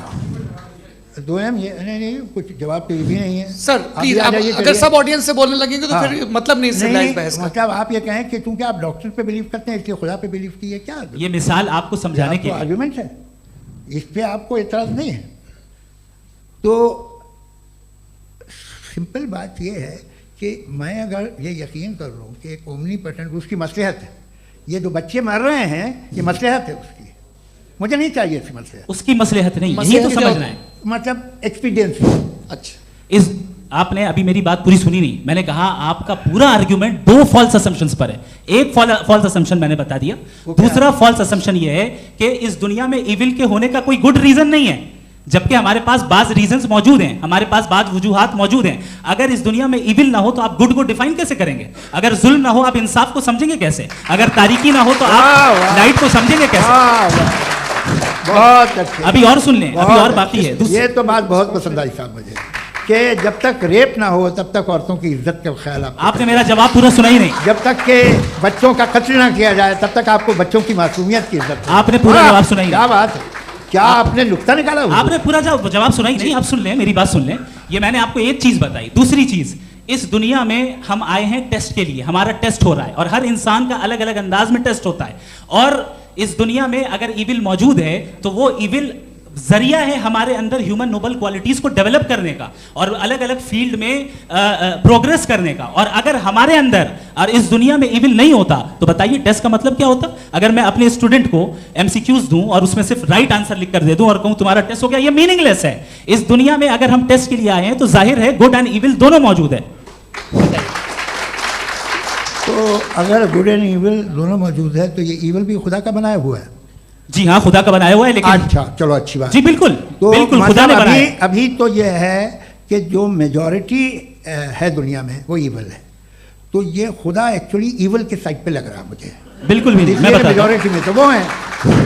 क्या बात कर रहे हैं भाई आप? मैं बहुत कोई भी जो मुंसिफ होगा, चाहे आपका अपना घर हो जिसके आप सबसे बड़े हैं, चाहे आपकी ऑर्गेनाइजेशन हो जो आप चलाते हैं, वहां पर आप इविल रखेंगे साबित करने को कि बाकी लोग शरीफ हैं। मेरी बात सुनिए, क्या ये आर्ग्यूमेंट ही गलत है? अगर कि जब तक के कोई इविल नहीं होगा तब तक के शरीफ आदमी शरीफ नहीं लगेगा। अगर एग्जामिनर गलत ऑप्शन दे रहा है तो एग्जामिनर इविल नहीं हो गया, जो गलत ऑप्शन को सेलेक्ट कर रहा है वो फेल होगा। क्रिएटर ने इविल को बनाया है। लेकिन वो इविल नहीं है। अच्छा। सुनिए मेरी बात, एक- लेट मी कंप्लीट सर। जी, जी। क्रिएटर ने इविल को बनाया है टेस्ट के लिए, वो इविल नहीं है। इविल वो होगा जो उसे इख्तियार करेगा। छुरी को बनाने वाला गलत नहीं होता है, छुरी का गलत इस्तेमाल करने वाला गलत होता है। रेप को कैसे गलत इस्तेमाल करते हैं? रेप इंसान के फ्री विल का नतीजा है।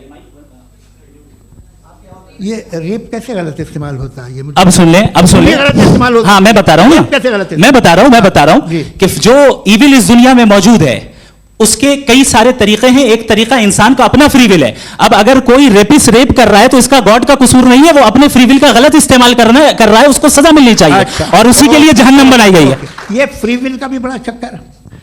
आप जब कोई बुरा काम करते हैं या कोई बुराई होती है तो ये कहा जाता है कि ये फ्री विल है। 7 billion free wills are moving on this planet. 7 billion free will. और एक आदमी अपनी फ्री विल से मुझे कत्ल कर दे तो मैं खुदा की मर्जी से मारा हूँ कि इसकी फ्री विल की वजह से? मेरी मौत खुदा के हाथ है या ये फ्री विल वाले के हाथ? खुदा ने फ्री विल का निजाम बनाया है और उस निजाम का गलत इस्तेमाल करके कोई आपको मार रहा है, इस्तेमाल करके मेरा कत्ल कर देता है। अब मेरी मौत का जिम्मेदार कौन है? वो इंसान जिम्मेदार है। वो इंसान। जी। तो ये कहना कि और उसको सजा मिलेगी।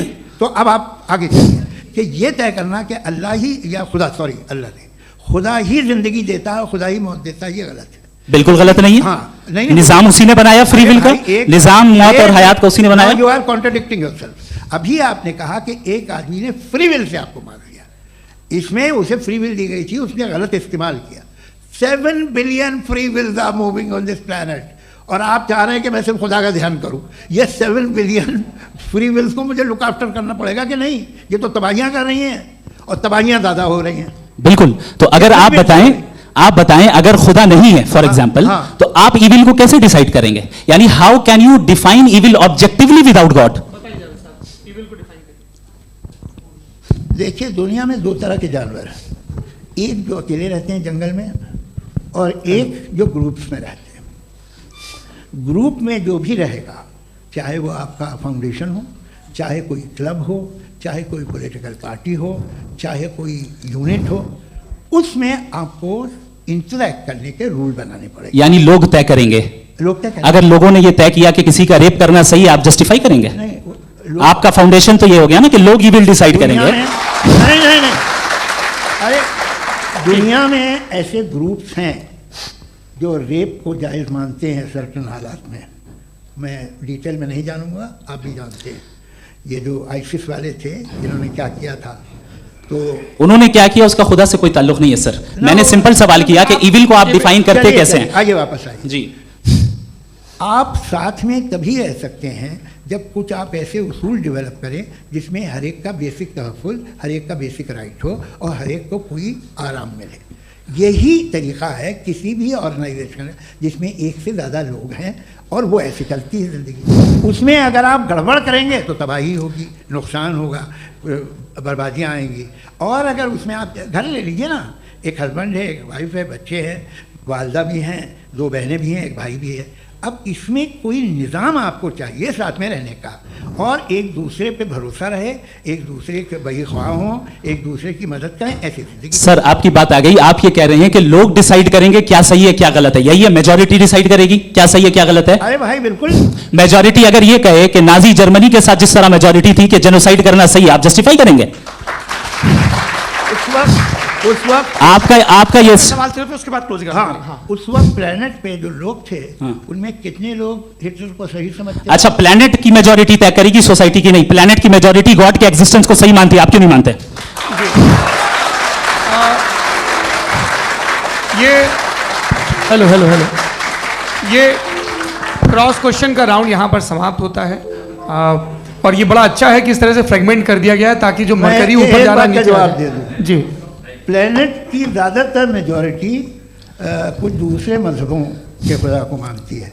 आप उन्हें क्यों नहीं, आप तो मेजॉरिटी की बात कर रहे हैं। अच्छा, ये closing majority आप ये कह रहे हैं इविल और गुड को डिसाइड मेजॉरिटी करेगी। मेजॉरिटी जो कर दे वो सही हो जाएगा। क्लोजिंग इसको जैसा आप ही लोगों ने तय किया है उसी फॉर्मेट को फॉलो कर लेते हैं। हाँ। भाई मैंने तो भले लोगों पे एतबार किया और तब मॉडरेशन तय किया। जी, आपके पास 5 मिनट का वक्त है, क्लोजिंग आर्ग्यूमेंट है, उसके बाद हम ऑडियंस से क्वेश्चन आंसर लेंगे जावेद साहब की क्लोजिंग आर्ग्यूमेंट के बाद। ओके, बहुत शुक्रिया जी। हमारा जो टॉपिक है डज गॉड एग्जिस्ट, मैं इस पे इतने एकेडमिक तैयारी करके आया था, मुझे था कि मैंने सोचा था कि कई सारे मैं आर्ग्यूमेंट्स दूंगा, लेकिन वक्त की भी किल्लत और जावेद साहब बार बार इधर उधर चले जा रहे थे तो उसको भी थोड़ा एंटरटेन करना पड़ गया। डज गॉड एग्जिस्ट पे मैं एक ही आर्ग्यूमेंट दे पाया, आर्ग्यूमेंट्स बहुत हैं और डेफिनेटिव आर्ग्यूमेंट्स हैं, और मेरे आर्ग्यूमेंट को किसी एक राउंड में भी इन्होंने एंटरटेन नहीं किया और रेफ्यूट नहीं किया, एक राउंड में भी नहीं, एक राउंड में भी नहीं, और ना ही अभी अभी आपका क्लोजिंग आर्गुमेंट आएगा, नहीं वो बता देना। Argument of contingency sir. अरे मैं आपसे कई बार कह चुका हूं कंटीजेंसी का मतलब अब मैं कैसे समझाऊं आपको आपस में? हाँ, आप और कितने आसानी से समझाऊं मैं, मुझे तो नहीं समझ में आ रहा है। आप अपनी आर्ग्यूमेंट ऑफ कंटीजेंसी उर्दू में बोल सकते हैं। हाँ, आप अपनी बात पूरी कर लें जी, आखिरी 4 मिनट। दूसरी चीज, just a minute please ma'am, can I talk? दूसरी चीज ये है कि आपने एक तो इसका जवाब नहीं दिया, दूसरा आपने गॉड के ना होने पर कोई डेफिनेटिव आर्ग्यूमेंट नहीं दिया, सिर्फ मजहब पे बात कर रहे हैं आप। मजहब तो आज हमारा टॉपिक ही नहीं था, आज तो हमारा टॉपिक हो आप मजहब से ले लेकर आईएस तक चले गए। भाई हमारा क्या ताल्लुक है उससे? We condemn them. और उसका गॉड से क्या ताल्लुक है? अगर कोई गलत काम कर रहा है, किसी ने किसी को कत्ल किया, किसी ने किसी का रेप किया, उसको सजा मिलनी चाहिए। और आपके पास कोई भी rational strong foundation of morality नहीं है। आपने कहा कि मेजॉरिटी तय करेगी सोसाइटी की, वो सही होगा। मैंने कहा हिटलर को, फिर आप सही कहेंगे नहीं नहीं नहीं नहीं, प्लैनेट की सोसाइटी की मेजॉरिटी तय करेगी। तो प्लैनेट की मेजॉरिटी गॉड के एग्जिस्टेंस को मानती है, आप क्या नहीं रिलीजियस है? तो यानी आपके पास कोई स्ट्रॉन्ग फाउंडेशन नहीं है ऑब्जेक्टिव मोरालिटी का। ऑब्जेक्टिव मोरालिटी का अगर कोई फाउंडेशन है तो वो सिर्फ गॉड है, गॉड है, गॉड है। थैंक जी, ये मुफ्ती शमाइल नदवी साहब का क्लोजिंग आर्ग्यूमेंट था। अब हमारे पास जी, मैं जी ये बड़ा अच्छा है कि दोनों लोगों को मॉडरेटर से शिकायत भी और बोल रहे भाई हमारी शाबाशी भी तो करते चलो। अब मेरी बात जी, आपके पास जावेद अख्तर साहब 5 मिनट का वक्त है, ये आपका क्लोजिंग आर्ग्यूमेंट है, टाइम रीसेट कर दें जी। देखिए, बहुत सारी बातें हैं। गॉड का डेफिनेशन दुनिया के किसी भी रिलीजन में है कि वो ओमनीपोटेंट है, ओमनीप्रेजेंट है, he is just, he is kind, he loves you and so on. मैं जब दुनिया देखता हूँ तो मुझे कोई ऐसा सुप्रीम पावर यहाँ दिखाई नहीं देती है जो इंसान की बहबूदी के लिए कुछ कर रही हो, कमज़ोर को बचा रही हो, मदद कर रही हो, जालिम को पीछे हटा रही हो। मैं नहीं देखा, तारीख़ में नहीं। एक तो अगर है और ये देख रहा है तमाशा, तो उसका होना न होना बराबर है। दोयम ये कि ये जो है, जब आप ये कहते हैं कि कायनात जिसकी कंटीजेंसी है, मैं देखिए वो लफ्ज़ इस्तेमाल किया मैं, तो ये कैसे हो सकती है बात? और फ़ौरन आप सरेंडर कर देते हैं कि जाहिर है कि इसका बनाने वाला तो इससे 10,000 गुना ज़्यादा कॉम्प्लिकेटेड होगा। उस पर आपके होने पे कोई इतराज़ नहीं है। उसे वो टाइमलेस है, वो पहले से था, टाइम तो बहुत बाद में आया। ये सब आप मानने को तैयार है जिसका आपके पास कोई सबूत नहीं, आपके पास कोई रीज़न नहीं है। आपकी तारीख क्या है मज़हबों की? बिलीफ की, जो खुदाओं का बिलीफ है, ये कॉन्स्टेंटली गलत साबित होता रहा है। मतलब आप कहें कि अरिस्टोटल के ज़माने में तो सब जाहिल थे, वो भी इतने ही यकीन से खुदा पे यकीन रखते थे, जो अब नहीं रहा। ये भी नहीं रहेगा, आप लिख लीजिए। और इसके आसार आपको दुनिया में दिखाई देना शुरू हो चुके हैं।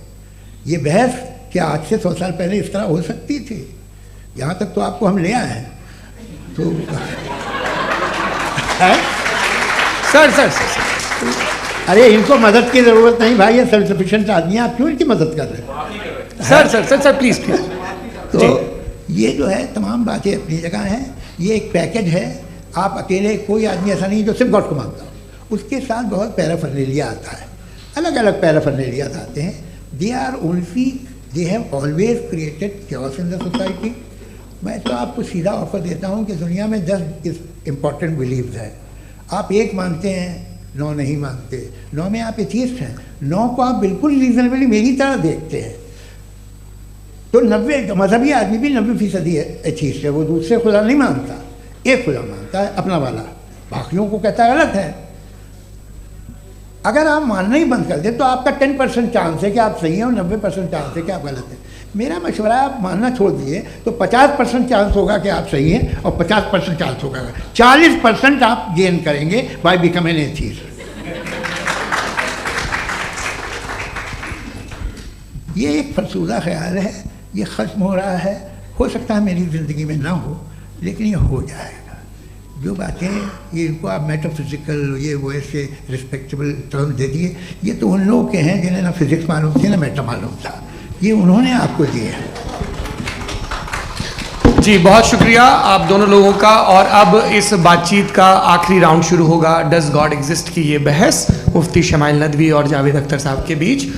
आप लोग अपने अपने हाथ ऊपर करेंगे, मैं यहाँ से तय करूँगा। और माइक हमारे पास है क्या? एक ही माइक है ऑडियंस के लिए? 2 माइक है, एक इस तरफ एक इस तरफ, ठीक है। तो जी सबसे पहले हमारी सहयोगी हैं मारिया शकील जी, पूछिए सवाल। थोड़ा सा रुकेंगे ताकि कैमरे का फ्रेम आप पर आ जाए, आपकी तो प्रैक्टिस है टीवी की। जी नदवी साहब, मैं खुदा को मानती हूँ, पहले मैं इसी प्रमाइस से शुरू कर रही हूँ और ये बता रही हूँ आपको, मैं मानती हूँ। लेकिन कुछ सवाल हैं जो जावेद साहब ने उठाया, उसका जवाब आपको देना चाहिए। पहला सवाल ये कि गज़ा में सालों से छोटे बच्चे मर रहे हैं, वो उनको अगर खुदा मर्सीफुल है, हम मानते हैं कि अल्लाह ताला में बहुत ताकत है, तो वो बच्चे क्यों मर रहे हैं? दूसरी बात ये कि अगर कंटिजेंसी की जो आप बात करते हैं, पूरे मुस्लिम ममालिक मिल करके भी उन गज़ा के बच्चों को क्यों नहीं बचा पा रहे हैं? क्योंकि अगर वो चाहते, क्योंकि अल्लाह ताला उन पर हुकूमत करते हैं, सब पर हुकूमत करते हैं, तो वो उनको क्यों नहीं बचा? जी थैंक यू वेरी मच। बहुत अच्छा किया आपने इस चीज़ को जिक्र कर दिया, मैं इसको और अच्छे से एक्सप्लेन करने की कोशिश करता हूँ। देखें, जहाँ तक आपने कहा कि गज़ा के बच्चों को मारा जा रहा है, देखें 2 वर्ल्ड व्यू है, एक एथीस्टिक वर्ल्ड व्यू, एक थीस्टिक वर्ल्ड व्यू है।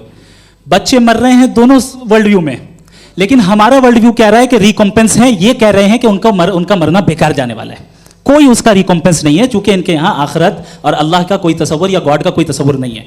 आपने ये सवाल किया कि गॉड मर्सीफुल है, क्यों नहीं रोकता? ये मैंने बताया कि ये मिसकंसेप्शन है लोगों के दरमियान कि गॉड को सिर्फ मर्सीफुल और ओमनीपोटेंट समझते हैं। गॉड के सिर्फ यही 2 एट्रीब्यूट्स नहीं है, गॉड के कई सारे एट्रीब्यूट्स हैं, उनमें से अल हकीम भी है, उनमें से ऑल वाइज भी है, ऑल नोइंग भी है। लिहाजा अगर इस दुनिया में किसी को तकलीफ आ रही है और गॉड उसको नहीं रोक रहा है, वो इसलिए नहीं रोक रहा है चूंकि इंसानों को फ्री विल दिया गया है। ठीक इसी तरीके से अगर एक डॉक्टर किसी छोटे बच्चे को इंजेक्शन लगा रहा है, उसे तकलीफ पहुंच रही है, उसके लिमिटेड पर्सपेक्टिव के एतबार से यह गलत हो रहा है और डॉक्टर बुरा है। लेकिन जब आप ब्रॉडर पिक्चर को देखेंगी, आपके और हमारे पास सिर्फ एक पिक्सल है, हमें इतना नजर आ रहा है कि गज़ा में कत्ल हो रहा है, लेकिन इसके पीछे कितना रिकॉम्पेंस उनको मिलने वाला है, पूरा पिक्चर गॉड के पास है। तो एक पिक्सल से आप पूरे पिक्चर को कभी भी जज नहीं कर सकती। आप इसमें कुछ जोड़ना चाहेंगे? आपको कुछ बोलना है इसमें? भैया आपने बहुत अच्छा जस्टिफिकेशन दिया, या आप वो जो वहाँ के प्राइम मिनिस्टर इजराइल के उन्हें भेजिए, वो बहुत खुश होंगे। आप जस्टिफिकेशन दे देना कि अगर गॉड नहीं है तो बच्चे क्यों मर रहे हैं, आप बताएं। वो ये सवाल पूछ रहे हैं कि अगर आप ईश्वर का अस्तित्व नहीं मानते हैं तो उन बच्चों की मौत को आप कैसे इंटरप्रेट करते हैं? भाई ये दुनिया जो है, जो ताकतवर लोग होते हैं वो एक नाइंसाफ़ी करते हैं। तो ये अच्छा काम है, आपके नजदीक तो नेचर नाइंसाफ़ी पे मबनी है। अरे मेरे भाई, आप नेचर की कहाँ बात कर रहे हैं, तो इंसान की बात। तो फिर जब मैं इंसान की बात कर रहा था, आप नेचर की बात करने लगे। क्रॉस एग्जामिनेशन नहीं, हाँ अब आप मुझे बोलने नहीं देंगे तो अलग बात है, आप बोलिए, मुझे कोई जल्दी नहीं। जी नहीं, ये क्रॉस एग्जामिनेशन तो लेने दीजिए जी, बोलिए क्या बात ये है कि ह्यूमन सोसाइटी तभी साथ में रह सकती है जब वो मोहब्बत से, एकता से, एक दूसरे के एहतराम करके रहे। इसके अलावा पॉसिबल नहीं, अकेले तो इंसान रह नहीं सकता। वहाँ पर कुछ लोग हैं जो फाउल करते हैं, वो फाउल हमेशा से तारीख में होता आया है। आज ये हो रहा है, जो हो रहा है बहुत बुरा हो रहा है, बहुत जालिमाना है, बहुत जाबराना है। उसको आप कहें कि ये बच्चों को कॉम्पनसेशन मिल जाएगा या इसकी इंजेक्शन है, इंजेक्शन तो हेल्थ के लिए दिया जाता है। आप ये कह रहे हैं कि ये बच्चों की जो धज्जियां उड़ रही हैं ये इंजेक्शन है, ये टेस्ट है, ये टेस्ट है और उस टेस्ट में उनको ऐसा रिकॉम्पेंस मिलेगा जो आपके तस्वुर के बाहर है। ये आप 3 बरस के बच्चे को बारूद से उड़ा के टेस्ट ले रहे हैं, वाह। वो नहीं ले रहा है, खुदा नहीं उड़ा रहा है, इजराइल उड़ा रहा है जी। ये तो उसको अगला सवाल लेते हैं प्रोफेसर पुरुषोत्तम अग्रवाल। मुफ्ती साहब, एक निवेदन आपसे है कि कम से कम थोड़ा सा माइक क्लोज, एक रिलीजियस और फिलोसफिकल कर मैम प्लीज, एक रिलीजियस और फिलोसफिकल ट्रेडिशन है जो ब्रह्मांड को यानी यूनिवर्स को ही अंतिम मानती है। सर्वम खलु इदम ब्रह्मम, this is Chandogya Upanishad and it completely rules out the existence और नेसेसिटी, आपके शब्दों में necessity of a creator, the creation itself is the creator. तो एक मिनट प्लीज। दूसरा जो सवाल आपने अभी, जो आप बार बार कह रहे हैं कि भगवान विद्वान भी है, वाइज, सब जानने वाला, तो अगर विजडम में दुनिया भर के पापों और अत्याचारों को बर्दाश्त करना शामिल है, तो फिर इसका मतलब ये हुआ कि अगर मैं फ्री विल से उसको अपोज करता हूं तो ईश्वर की विजडम और मेरी फ्री विल में कॉन्ट्राडिक्शन है। Because when I am opposing whatever is happening in Gaza, then I am opposing the God's will or God's wisdom. जवाब लेते क्योंकि तो गॉड की विजडम, एक मिनट सर प्लीज सर, ये एक जुमला, गॉड की विजडम है कि गाजा में जो कुछ हो रहा है वो हो रहा है, मैं उसको अपोज कर रहा हूं, तो मैं गॉड की विजडम के खिलाफ जा रहा हूं। एक सवाल। दूसरा ये नहीं, आपने दो ऑलरेडी। सर आप और सवाल कर लें, लेकिन मुझे दो जवाब दे। सर, पहले आपने ये कहा, सुनिए मेरी बात सुनिए। भाई इजराइल के गॉड के मुताबिक तुम्हारा ठीक हो रहा है ना? नहीं हो रहा है, ठीक नहीं हो रहा है, मैं बता रहा हूँ क्या हो रहा है। आप तशरीफ रखिए, मैं बता रहा हूँ क्या हो रहा है। Let me complete please. एक सेकंड गाइस, एक सेकंड। ये देखिए, ऐसा है कि ये सब बड़ा आपस में विचार विमर्श के बाद ये तय हुआ था कि कुछ नियम बना लिए जाएं ताकि एक टाइम बाउंड बातचीत चले। और भाई साहब, आप बड़ा ज़रूरी काम कर रहे हैं, लेकिन कैमरे के फ्रेम में आके उस काम को गड़बड़ कर दे रहे हैं। ठीक है गुरु, अब मेरे को कहीं का गुस्सा कहीं निकालना था, सॉरी। नहीं, कोई गुस्सा नहीं है जी। तो प्रोफेसर ने सवाल पूछे, आप उनके जवाब दें, और थोड़ा ये सब लोग थोड़ा ख्याल रखें भाई, सवाल संक्षिप्त रखें जी। आपने दो सवाल किया। सबसे पहला ये कहा कि हमारे पास ये कॉन्सेप्ट है कि ये यूनिवर्स खुद नेसेसरी बीइंग है, creation itself is the creator. How irrational is this कि मैं एग्जिस्ट करूंगा बाद में, लेकिन अभी एग्जिस्ट कर भी रहा हूं, यानी एक ही टाइम में एग्जिस्ट भी कर रहे हैं, नहीं भी कर रहे हैं। This is not true. दूसरी चीज, आपने कहा कि अगर इजराइल में, सॉरी माफ कीजिएगा, Israel doesn't exist, occupied Palestine में अगर ऑक्यूपाइड पैलेस्टाइन में बच्चों को मारा जा रहा है फ्री विल की वजह से और गॉड नहीं रोक रहा, ये कॉन्ट्रडिक्शन है। ये बताइए कि एक एग्जाम में एक बच्चा गलत आंसर लिख रहा है, सुनिए, एग्जामिनर चाहे तो रोक सकता है, क्यों नहीं रोक रहा है? ये कॉन्ट्रडिक्शन है, ये कॉन्ट्रडिक्शन नहीं है। नहीं सर, ये आपस में जी, ये क्या आपका सवाल? माइक दीजिए। फ्री विल दिया गया है टेस्ट के लिए, अकाउंटेबिलिटी के लिए। अगर फ्री विल नहीं होता तो आप कहते हैं हमें रोबोट बना दिया गया। नॉट मिसरिप्रेजेंट माय पोजीशन, आपकी जो भी पोजीशन, मैं अपनी फ्री विल के नाते, अपने ह्यूमन विजडम के नाते गाजा में हो रही अत्याचार का विरोध करता हूं। बिल्कुल करना चाहिए। के हिसाब से मैं गॉड की विजडम का विरोध कर रहा हूं? बिल्कुल नहीं, जो हो रहा है गॉड, बिल्कुल भी नहीं, बिल्कुल भी नहीं। उसका वहां पर गाजा में कत्ल होना ये इंसानों के गलत इस्तेमाल का नतीजा है, फ्री विल के इस्तेमाल का नतीजा है। गॉड इसका हुक्म नहीं देता, उससे रोकता है। यही तो मसला है ना, आपके लिए कॉन्सेप्ट क्लियर नहीं भाई, आपने तो बताया था इंजेक्शन लगाने से बच्चे को तकलीफ होती है, ये इंजेक्शन लगा। सर, आप ऐसे रेटोरिक स्टेटमेंट दें तब तो कोई मसला नहीं समझते रहेंगे। This is a rhetoric statement, this is not a logical argument sir. I am sorry. आखिरी 30 मिनट बड़े मुश्किल होने वाले हैं जी। मुफ्ती साहब आगे बैठे हैं, इनको माइक दीजिए। हाँ तरुण, माइक आप अपने पास रखिए, आपको कैमरे का फ्रेम पता है जी। सबसे पहले दोनों को मुबारकबाद। एक सर अपना आप नाम बता दें। आप अमेरिका में शिकागो में रहते हैं, इतना मुझे याद है। बताया आपको, यासिर नदीम अलवाजदी मेरा नाम है। जावेद सर, आपसे एक क्वेश्चन है इन्फिनिट रिग्रेस के ताल्लुक से। एक हाइपोथेटिकल सिनेरियो है, मसलन अगर आप सर माइक थोड़ा सा प्लीज क्लोज रखिए जी। अगर आप शायर इसलिए हैं कि आपके कोई उस्ताद शायर थे, और वो इसलिए शायर थे कि उनके कोई उस्ताद शायर थे, और इसी तरीके से हम माजी में पीछे चलते चलते चले जाएं और कहीं ना रुके, तो माफ कीजिएगा आप कभी शायर नहीं हो सकते। लेकिन आप शायर हैं, आपका शायर एग्जिस्ट करता है, इसका मतलब ये है कि आप कहीं ना कहीं रुके हैं। तो मेरा सवाल ये है कि क्या आप इन्फिनिट रिग्रेस ऑफ कॉजेस को लॉजिकल फैलेसी मानते हैं या नहीं मानते? हाँ या ना? मैं इन्हें लॉजिकल फैलेसी नहीं मानता हूँ, लेकिन मेरा प्रॉब्लम यह है कि जब मैं नहीं मानता हूँ तो I will continue with this logic जो फैलेसी नहीं हो।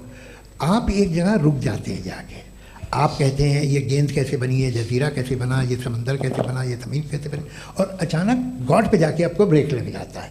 एक बार आप सवाल नहीं करते कि भाई इनको बनाने वाला तो इनसे भी कॉम्प्लिकेटेड होगा, वो कैसे बना, उसके बारे में आपने इत्मीनान कर लिया, वो हमेशा से है। तो अगर आप उसे हमेशा से मानते हैं तो फिर ये मान लीजिए कि कायनात हमेशा से है, क्या तकलीफ है? हम वजूद में नहीं आते जी हैं? हम मौजूद नहीं। अच्छा सर क्यों नहीं होता? मैं बताऊँ प्लीज। जैसे मैंने मिसाल दी आपके शेर, आपका शेर कभी वजूद में ना आता अगर शायर इसी तरह चलते रहते हमेशा जी। माइक मेरे ख्याल से एक सेकंड। इन्फिनिट रिग्रेस का कॉन्सेप्ट क्लियर नहीं हो पाया सर, रहने दें, लेट्स मूव ऑन सर। ठीक है, हाँ थोड़ा सा मॉडरेटर का भी ख्याल रखें। नहीं आपने तो रखा है, आपने रखा है। यहाँ पे गौहर रजा साहब हैं, वो भी एक सवाल पूछना चाहते हैं। माइक नीचे से ऑन कर दिए, नीचे। पहले तो ये कह दूं कि मैं उन बच्चों से शर्मिंदा हूं जिनको गज़ा में कत्ल किया गया, क्योंकि हमारे होते हुए कत्ल किया गया। लेकिन उससे ज़्यादा शर्मिंदगी इस बात से हुई कि मुझे लगा कि मुफ्ती साहब उसको जस्टिफाई कर रहे हैं। बिल्कुल भी नहीं, आप बहुत ही गलत, मुझे लगा मैं गलत हो सकता हूं। बिल्कुल गलत। मैं सवाल पूछ रहा हूं। सवाल मैं देखिए, सवाल अगर पूछ रहा हूं। एक मैं जावेद भाई गौर से साहब, डिसएग्री गौर करता साहब, हूं। एक सेकंड देखिए, अगर देखिए ऐसा एक सेकंड आप सर वेट, अरे आप कुछ मेरे पहले मुझे अपनी बात कह लेने दीजिए। अगर ऑडियंस तय करेगी तो फिर मॉडरेटर का मतलब नहीं। मेरा आप सबसे ये कहना है, ये बहस दो लोगों के बीच में है, एक तरफ मुफ्ती साहब, एक तरफ जावेद साहब। पिछले 1.5 घंटे से ये लोग अपने अपने तर्क रख रहे हैं। आपकी इनसे इत्तेफाकी हो सकती है, ना इत्तेफाकी हो सकती है। मेरे उस्ताद मुझे सिखा गए हैं कि मुखामुखम में असहमति की गुंजाइश बची रहनी चाहिए। अगर मैं आपकी बहुत इज्जत करता हूं गौहर साहब, आपने जो कमाल की किताबें लिखी, साइंटिफिक टेम्परामेंट, लेकिन मेरी ये गुजारिश है आप सबसे कि यदि आप इन लोगों ने जो बोला उन पर टिप्पणियां करेंगे तो ना वक्त की पाबंदी रहेगी, ना वो अनुशासन। आप सवाल पूछ लें, उस सवाल में जो बात आ जाए वो आ जाए। मैं जावेद साहब से डिसएग्री करता हूं, इसलिए जावेद साहब से सवाल पूछ रहा हूं। आपका सवाल जावेद अख्तर साहब से। और सवाल यह है मेरा कि जावेद साहब ने कई बार लॉजिक का इस्तेमाल किया कि साइंस में लॉजिक है और रिलीजन में लॉजिक नहीं है।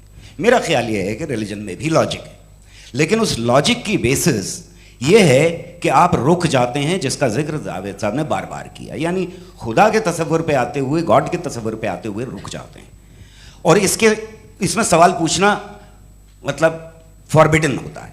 सवाल यह है कि क्या जावेद साहब इससे एग्री करते हैं कि साइंस की लॉजिक अलग है और रिलीजन की लॉजिक अलग है? बताइए सर। देखिए, 3 चीज़ें हैं, साइंस है, एक है मंतिक है, इस्तिदलाल है, और एक जो है कुछ भी नहीं है, फेथ है, अकीदा है। मैं अकीदे की लॉजिक का कायल नहीं हूँ। मुझे आप इस्तिदलाल से, लॉजिक से, रीज़न से समझाइए, मैं मानने को तैयार हूँ, मेरा क्या नुकसान होगा। लेकिन ये कि अकीदे पे मैं नहीं जा सकता हूँ। अकीदे का मतलब है कि तुम ये मान लो, सवाल ना करो, ये नहीं। आप सारी बातें करके, बड़ी साइंटिफिक बातें करके एक जगह जाके खुदा के हुदूद पे रुक जाते हैं, सरेंडर कर देते हैं। मैं सरेंडर करने को तैयार नहीं। That's all. जी, ये आगे सर बैठे हुए हैं, इनको माइक दीजिए। भाई वो आप पूछना चाह रहे थे ना भाई? हाँ, नहीं मैं ये थैंक यू जी। आपका नाम? आसिम इफ्तिखार। आसिफ जी, पूछिए।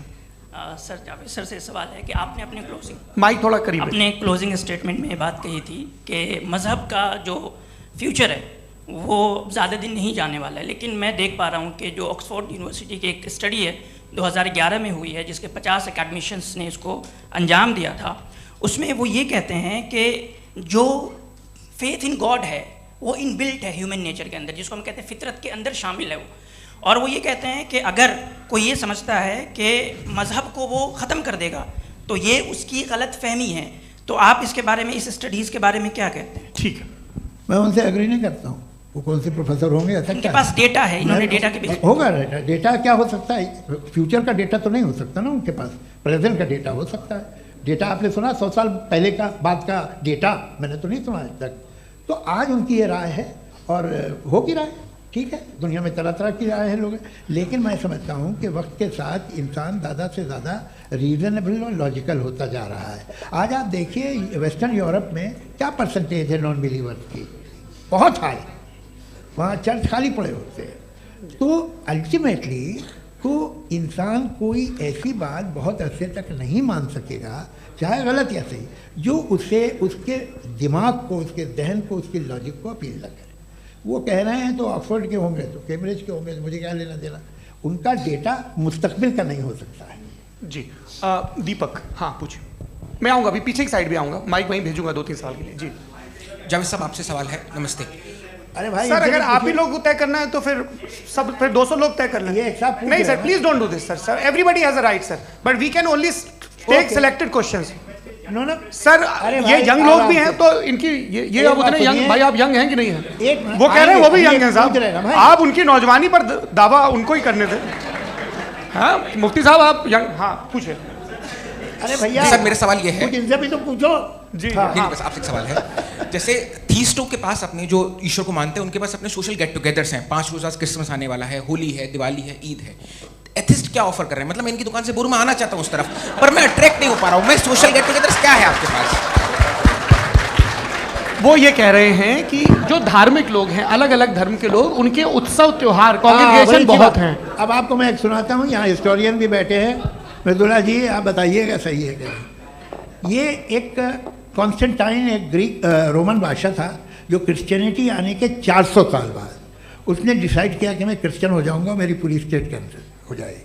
उस ज़माने में ऐसे ही होता था, राजा जो धर्म इख्तियार करता था वो जनता भी कर लेती थी, इसलिए कि वो हो गया था बैंकक्रप्ट। और उससे जो मेडिटेरियन कोस्ट के रिच क्रिश्चियन वो थे मर्चेंट, उससे पैसा चाहिए था, तो उसने कहा यार क्रिश्चियन हो जाओ। तो उसने अपने वजीर से कहा कि भाई ये हिस्ट्री है कि अब हम लोग क्रिश्चियन हो जाते हैं। पहले सर हो जाएंगे, कोई प्रॉब्लम नहीं है, लेकिन एक प्रॉब्लम ये है कि 17 दिसंबर से 25 दिसंबर तक जो पेगन फेस्टिवल होता, जो पेगन थे वो लोग, जो फेस्टिवल होता है वो बंद हो जाएगा, इसलिए कि हम क्रिश्चियन हो गए तो होगा नहीं। तो वो बच्चों को बहुत बुरा लगेगा, पब्लिक को बहुत इन्जॉय करते हैं, खासतौर से 25 को मेन डे। उसने कहा हाँ ये तो सही कह रहे हो, ये जीसस क्राइस्ट की पैदाइश कब थी?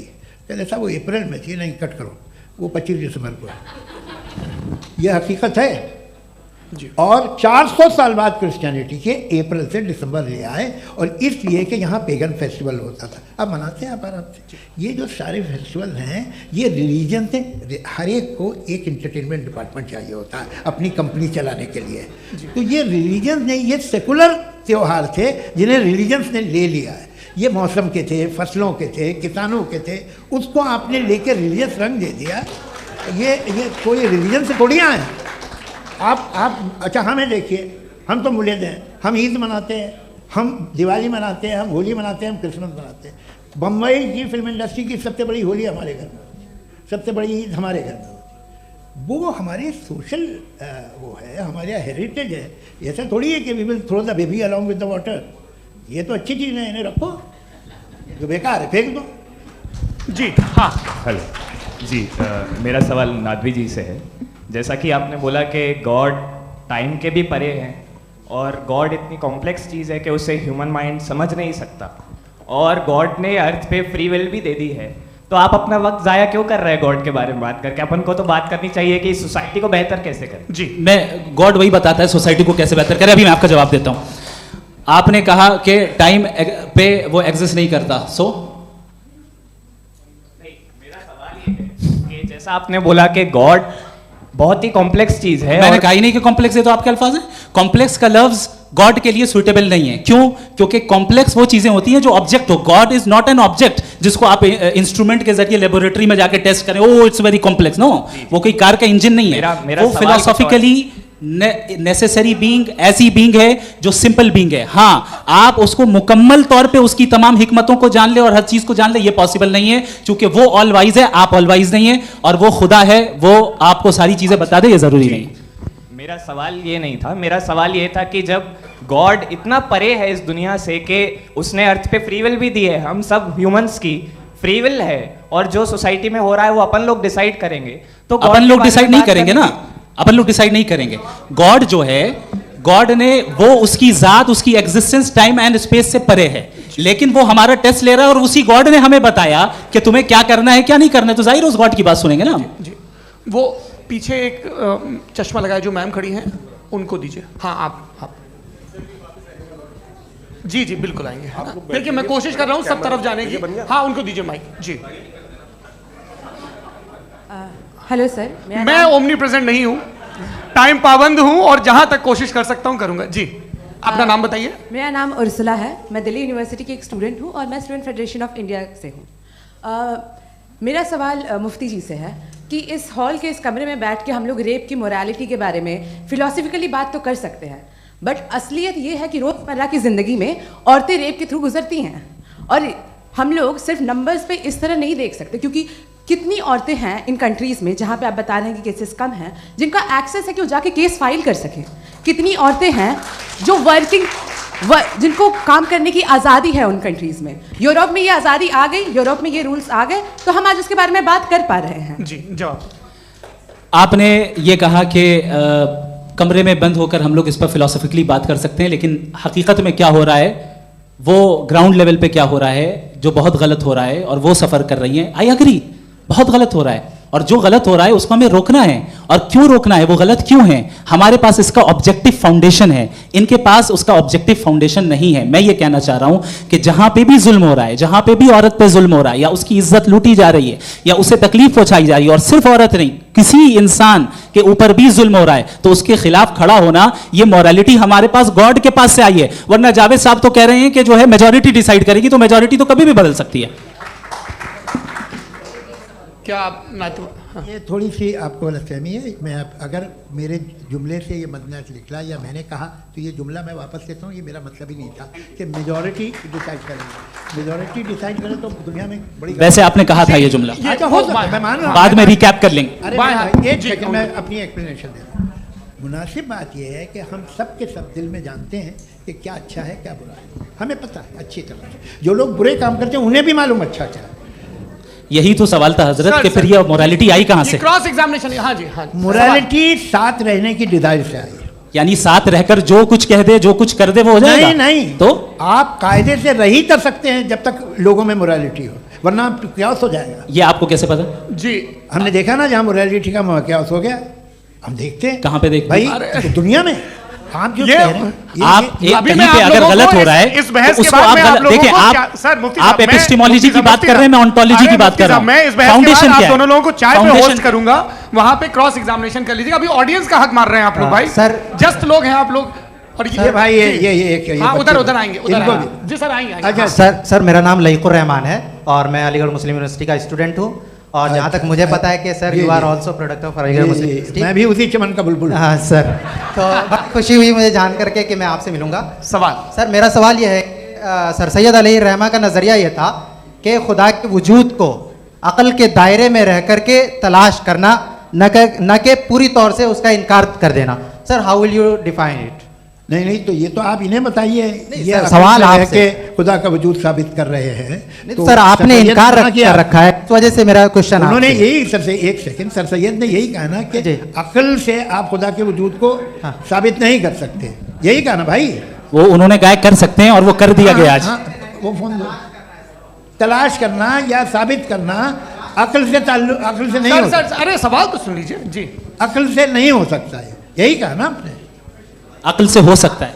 अरे वो यही कह रहे हैं भाई, आप बता रहे हो सकता है, वो तो कुछ और।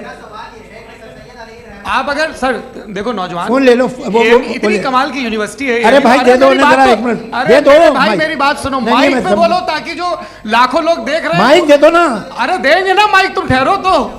हाँ सर, मेरा सवाल ये था कि सर सैयद अलैहि रहमा का एक नज़रिया था अपना कि खुदा का जो वजूद है उसको अक़ल के दायरे में रह करके तलाश करना है, न कि पूरे तौर से इनकार कर देना है। ये उनका कॉन्सेप्ट था। लेकिन मेरा सवाल ये है कि आप इसको कैसे डिफाइन करते हैं, एक्सप्लेन कैसे करेंगे? मैं आपसे जानना चाहता हूँ, क्योंकि you are the product of Aligarh Muslim University. मुझे अक़ल के दायरे में रख के मैंने बहुत तलाश की, मुझे मिला नहीं। हाँ ये इधर वो चश्मा लगाए जो, हाँ उनको दे दीजिए।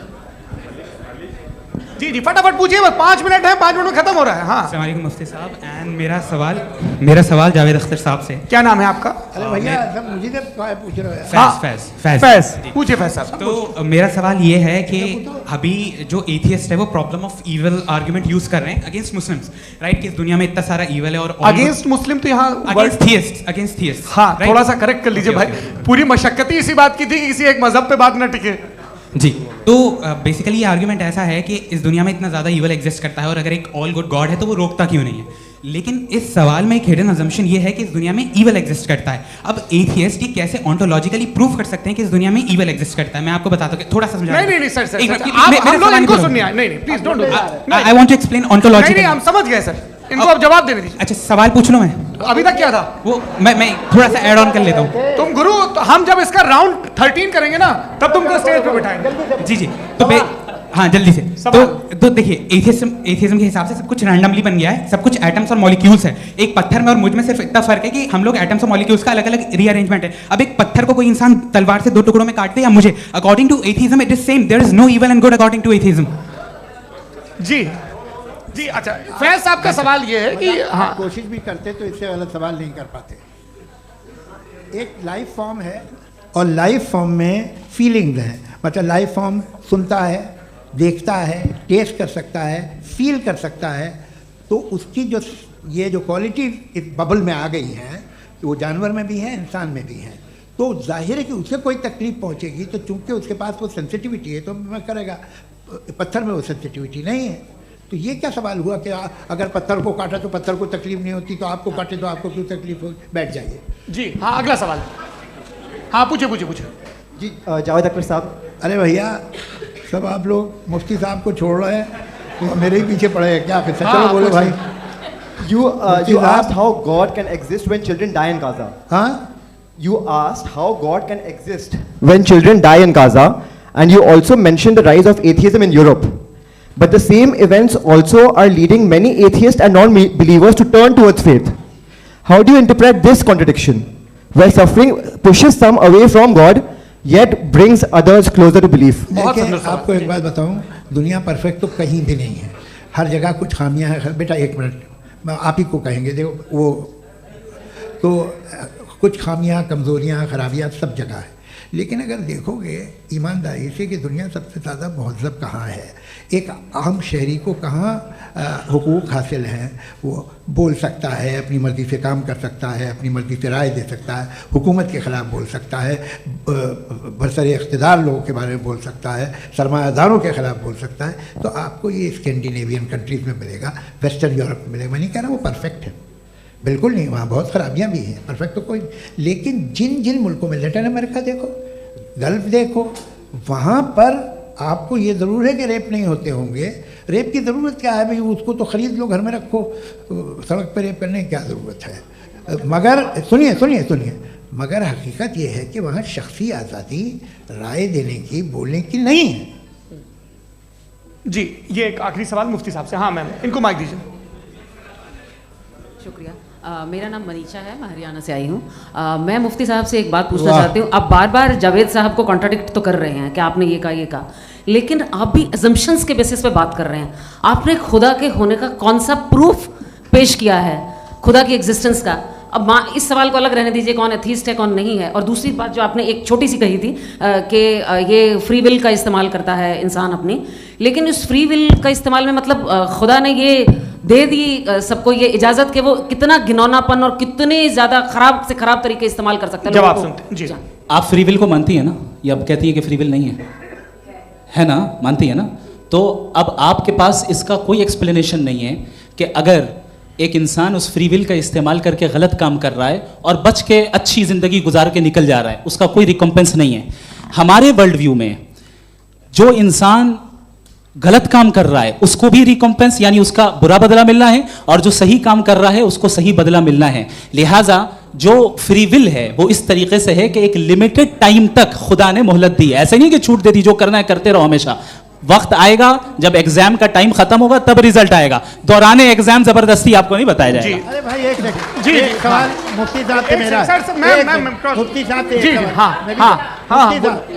मैम रुक जाइए, आपसे फोन, आप इसके बाद आपसे यहीं रहेंगे वो। हाँ बोलिए। मैं मुफ्ती साहब एक ही सवाल करता हूँ कि अगर जो हो रहा है फ्री विल से हो रहा है और एक दिन बरोज़ क़यामत इंसाफ होगा मैशर में वगैरह वगैरह, तो दुआ क्यों मांगते हैं लोग? दुआ मांगते हैं इसके मतलब है अभी भी उसने ये डिपार्टमेंट रखा है कि मैं रोज़मर्रा की ज़िंदगी में बिल्कुल ही कैन।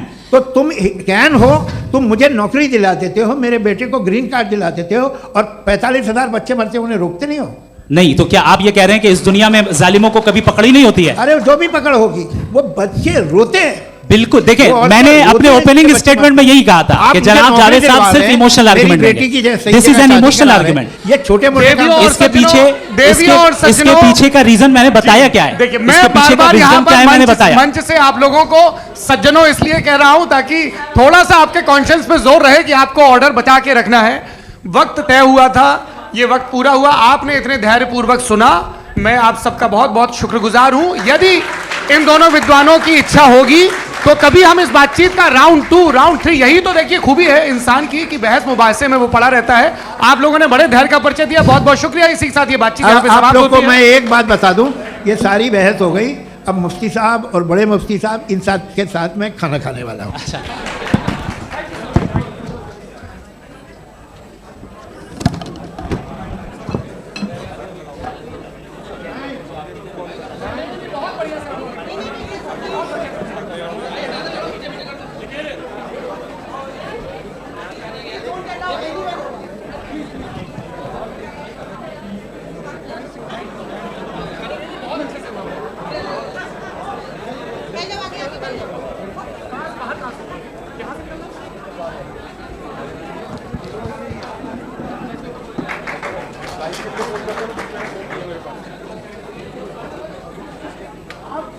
है।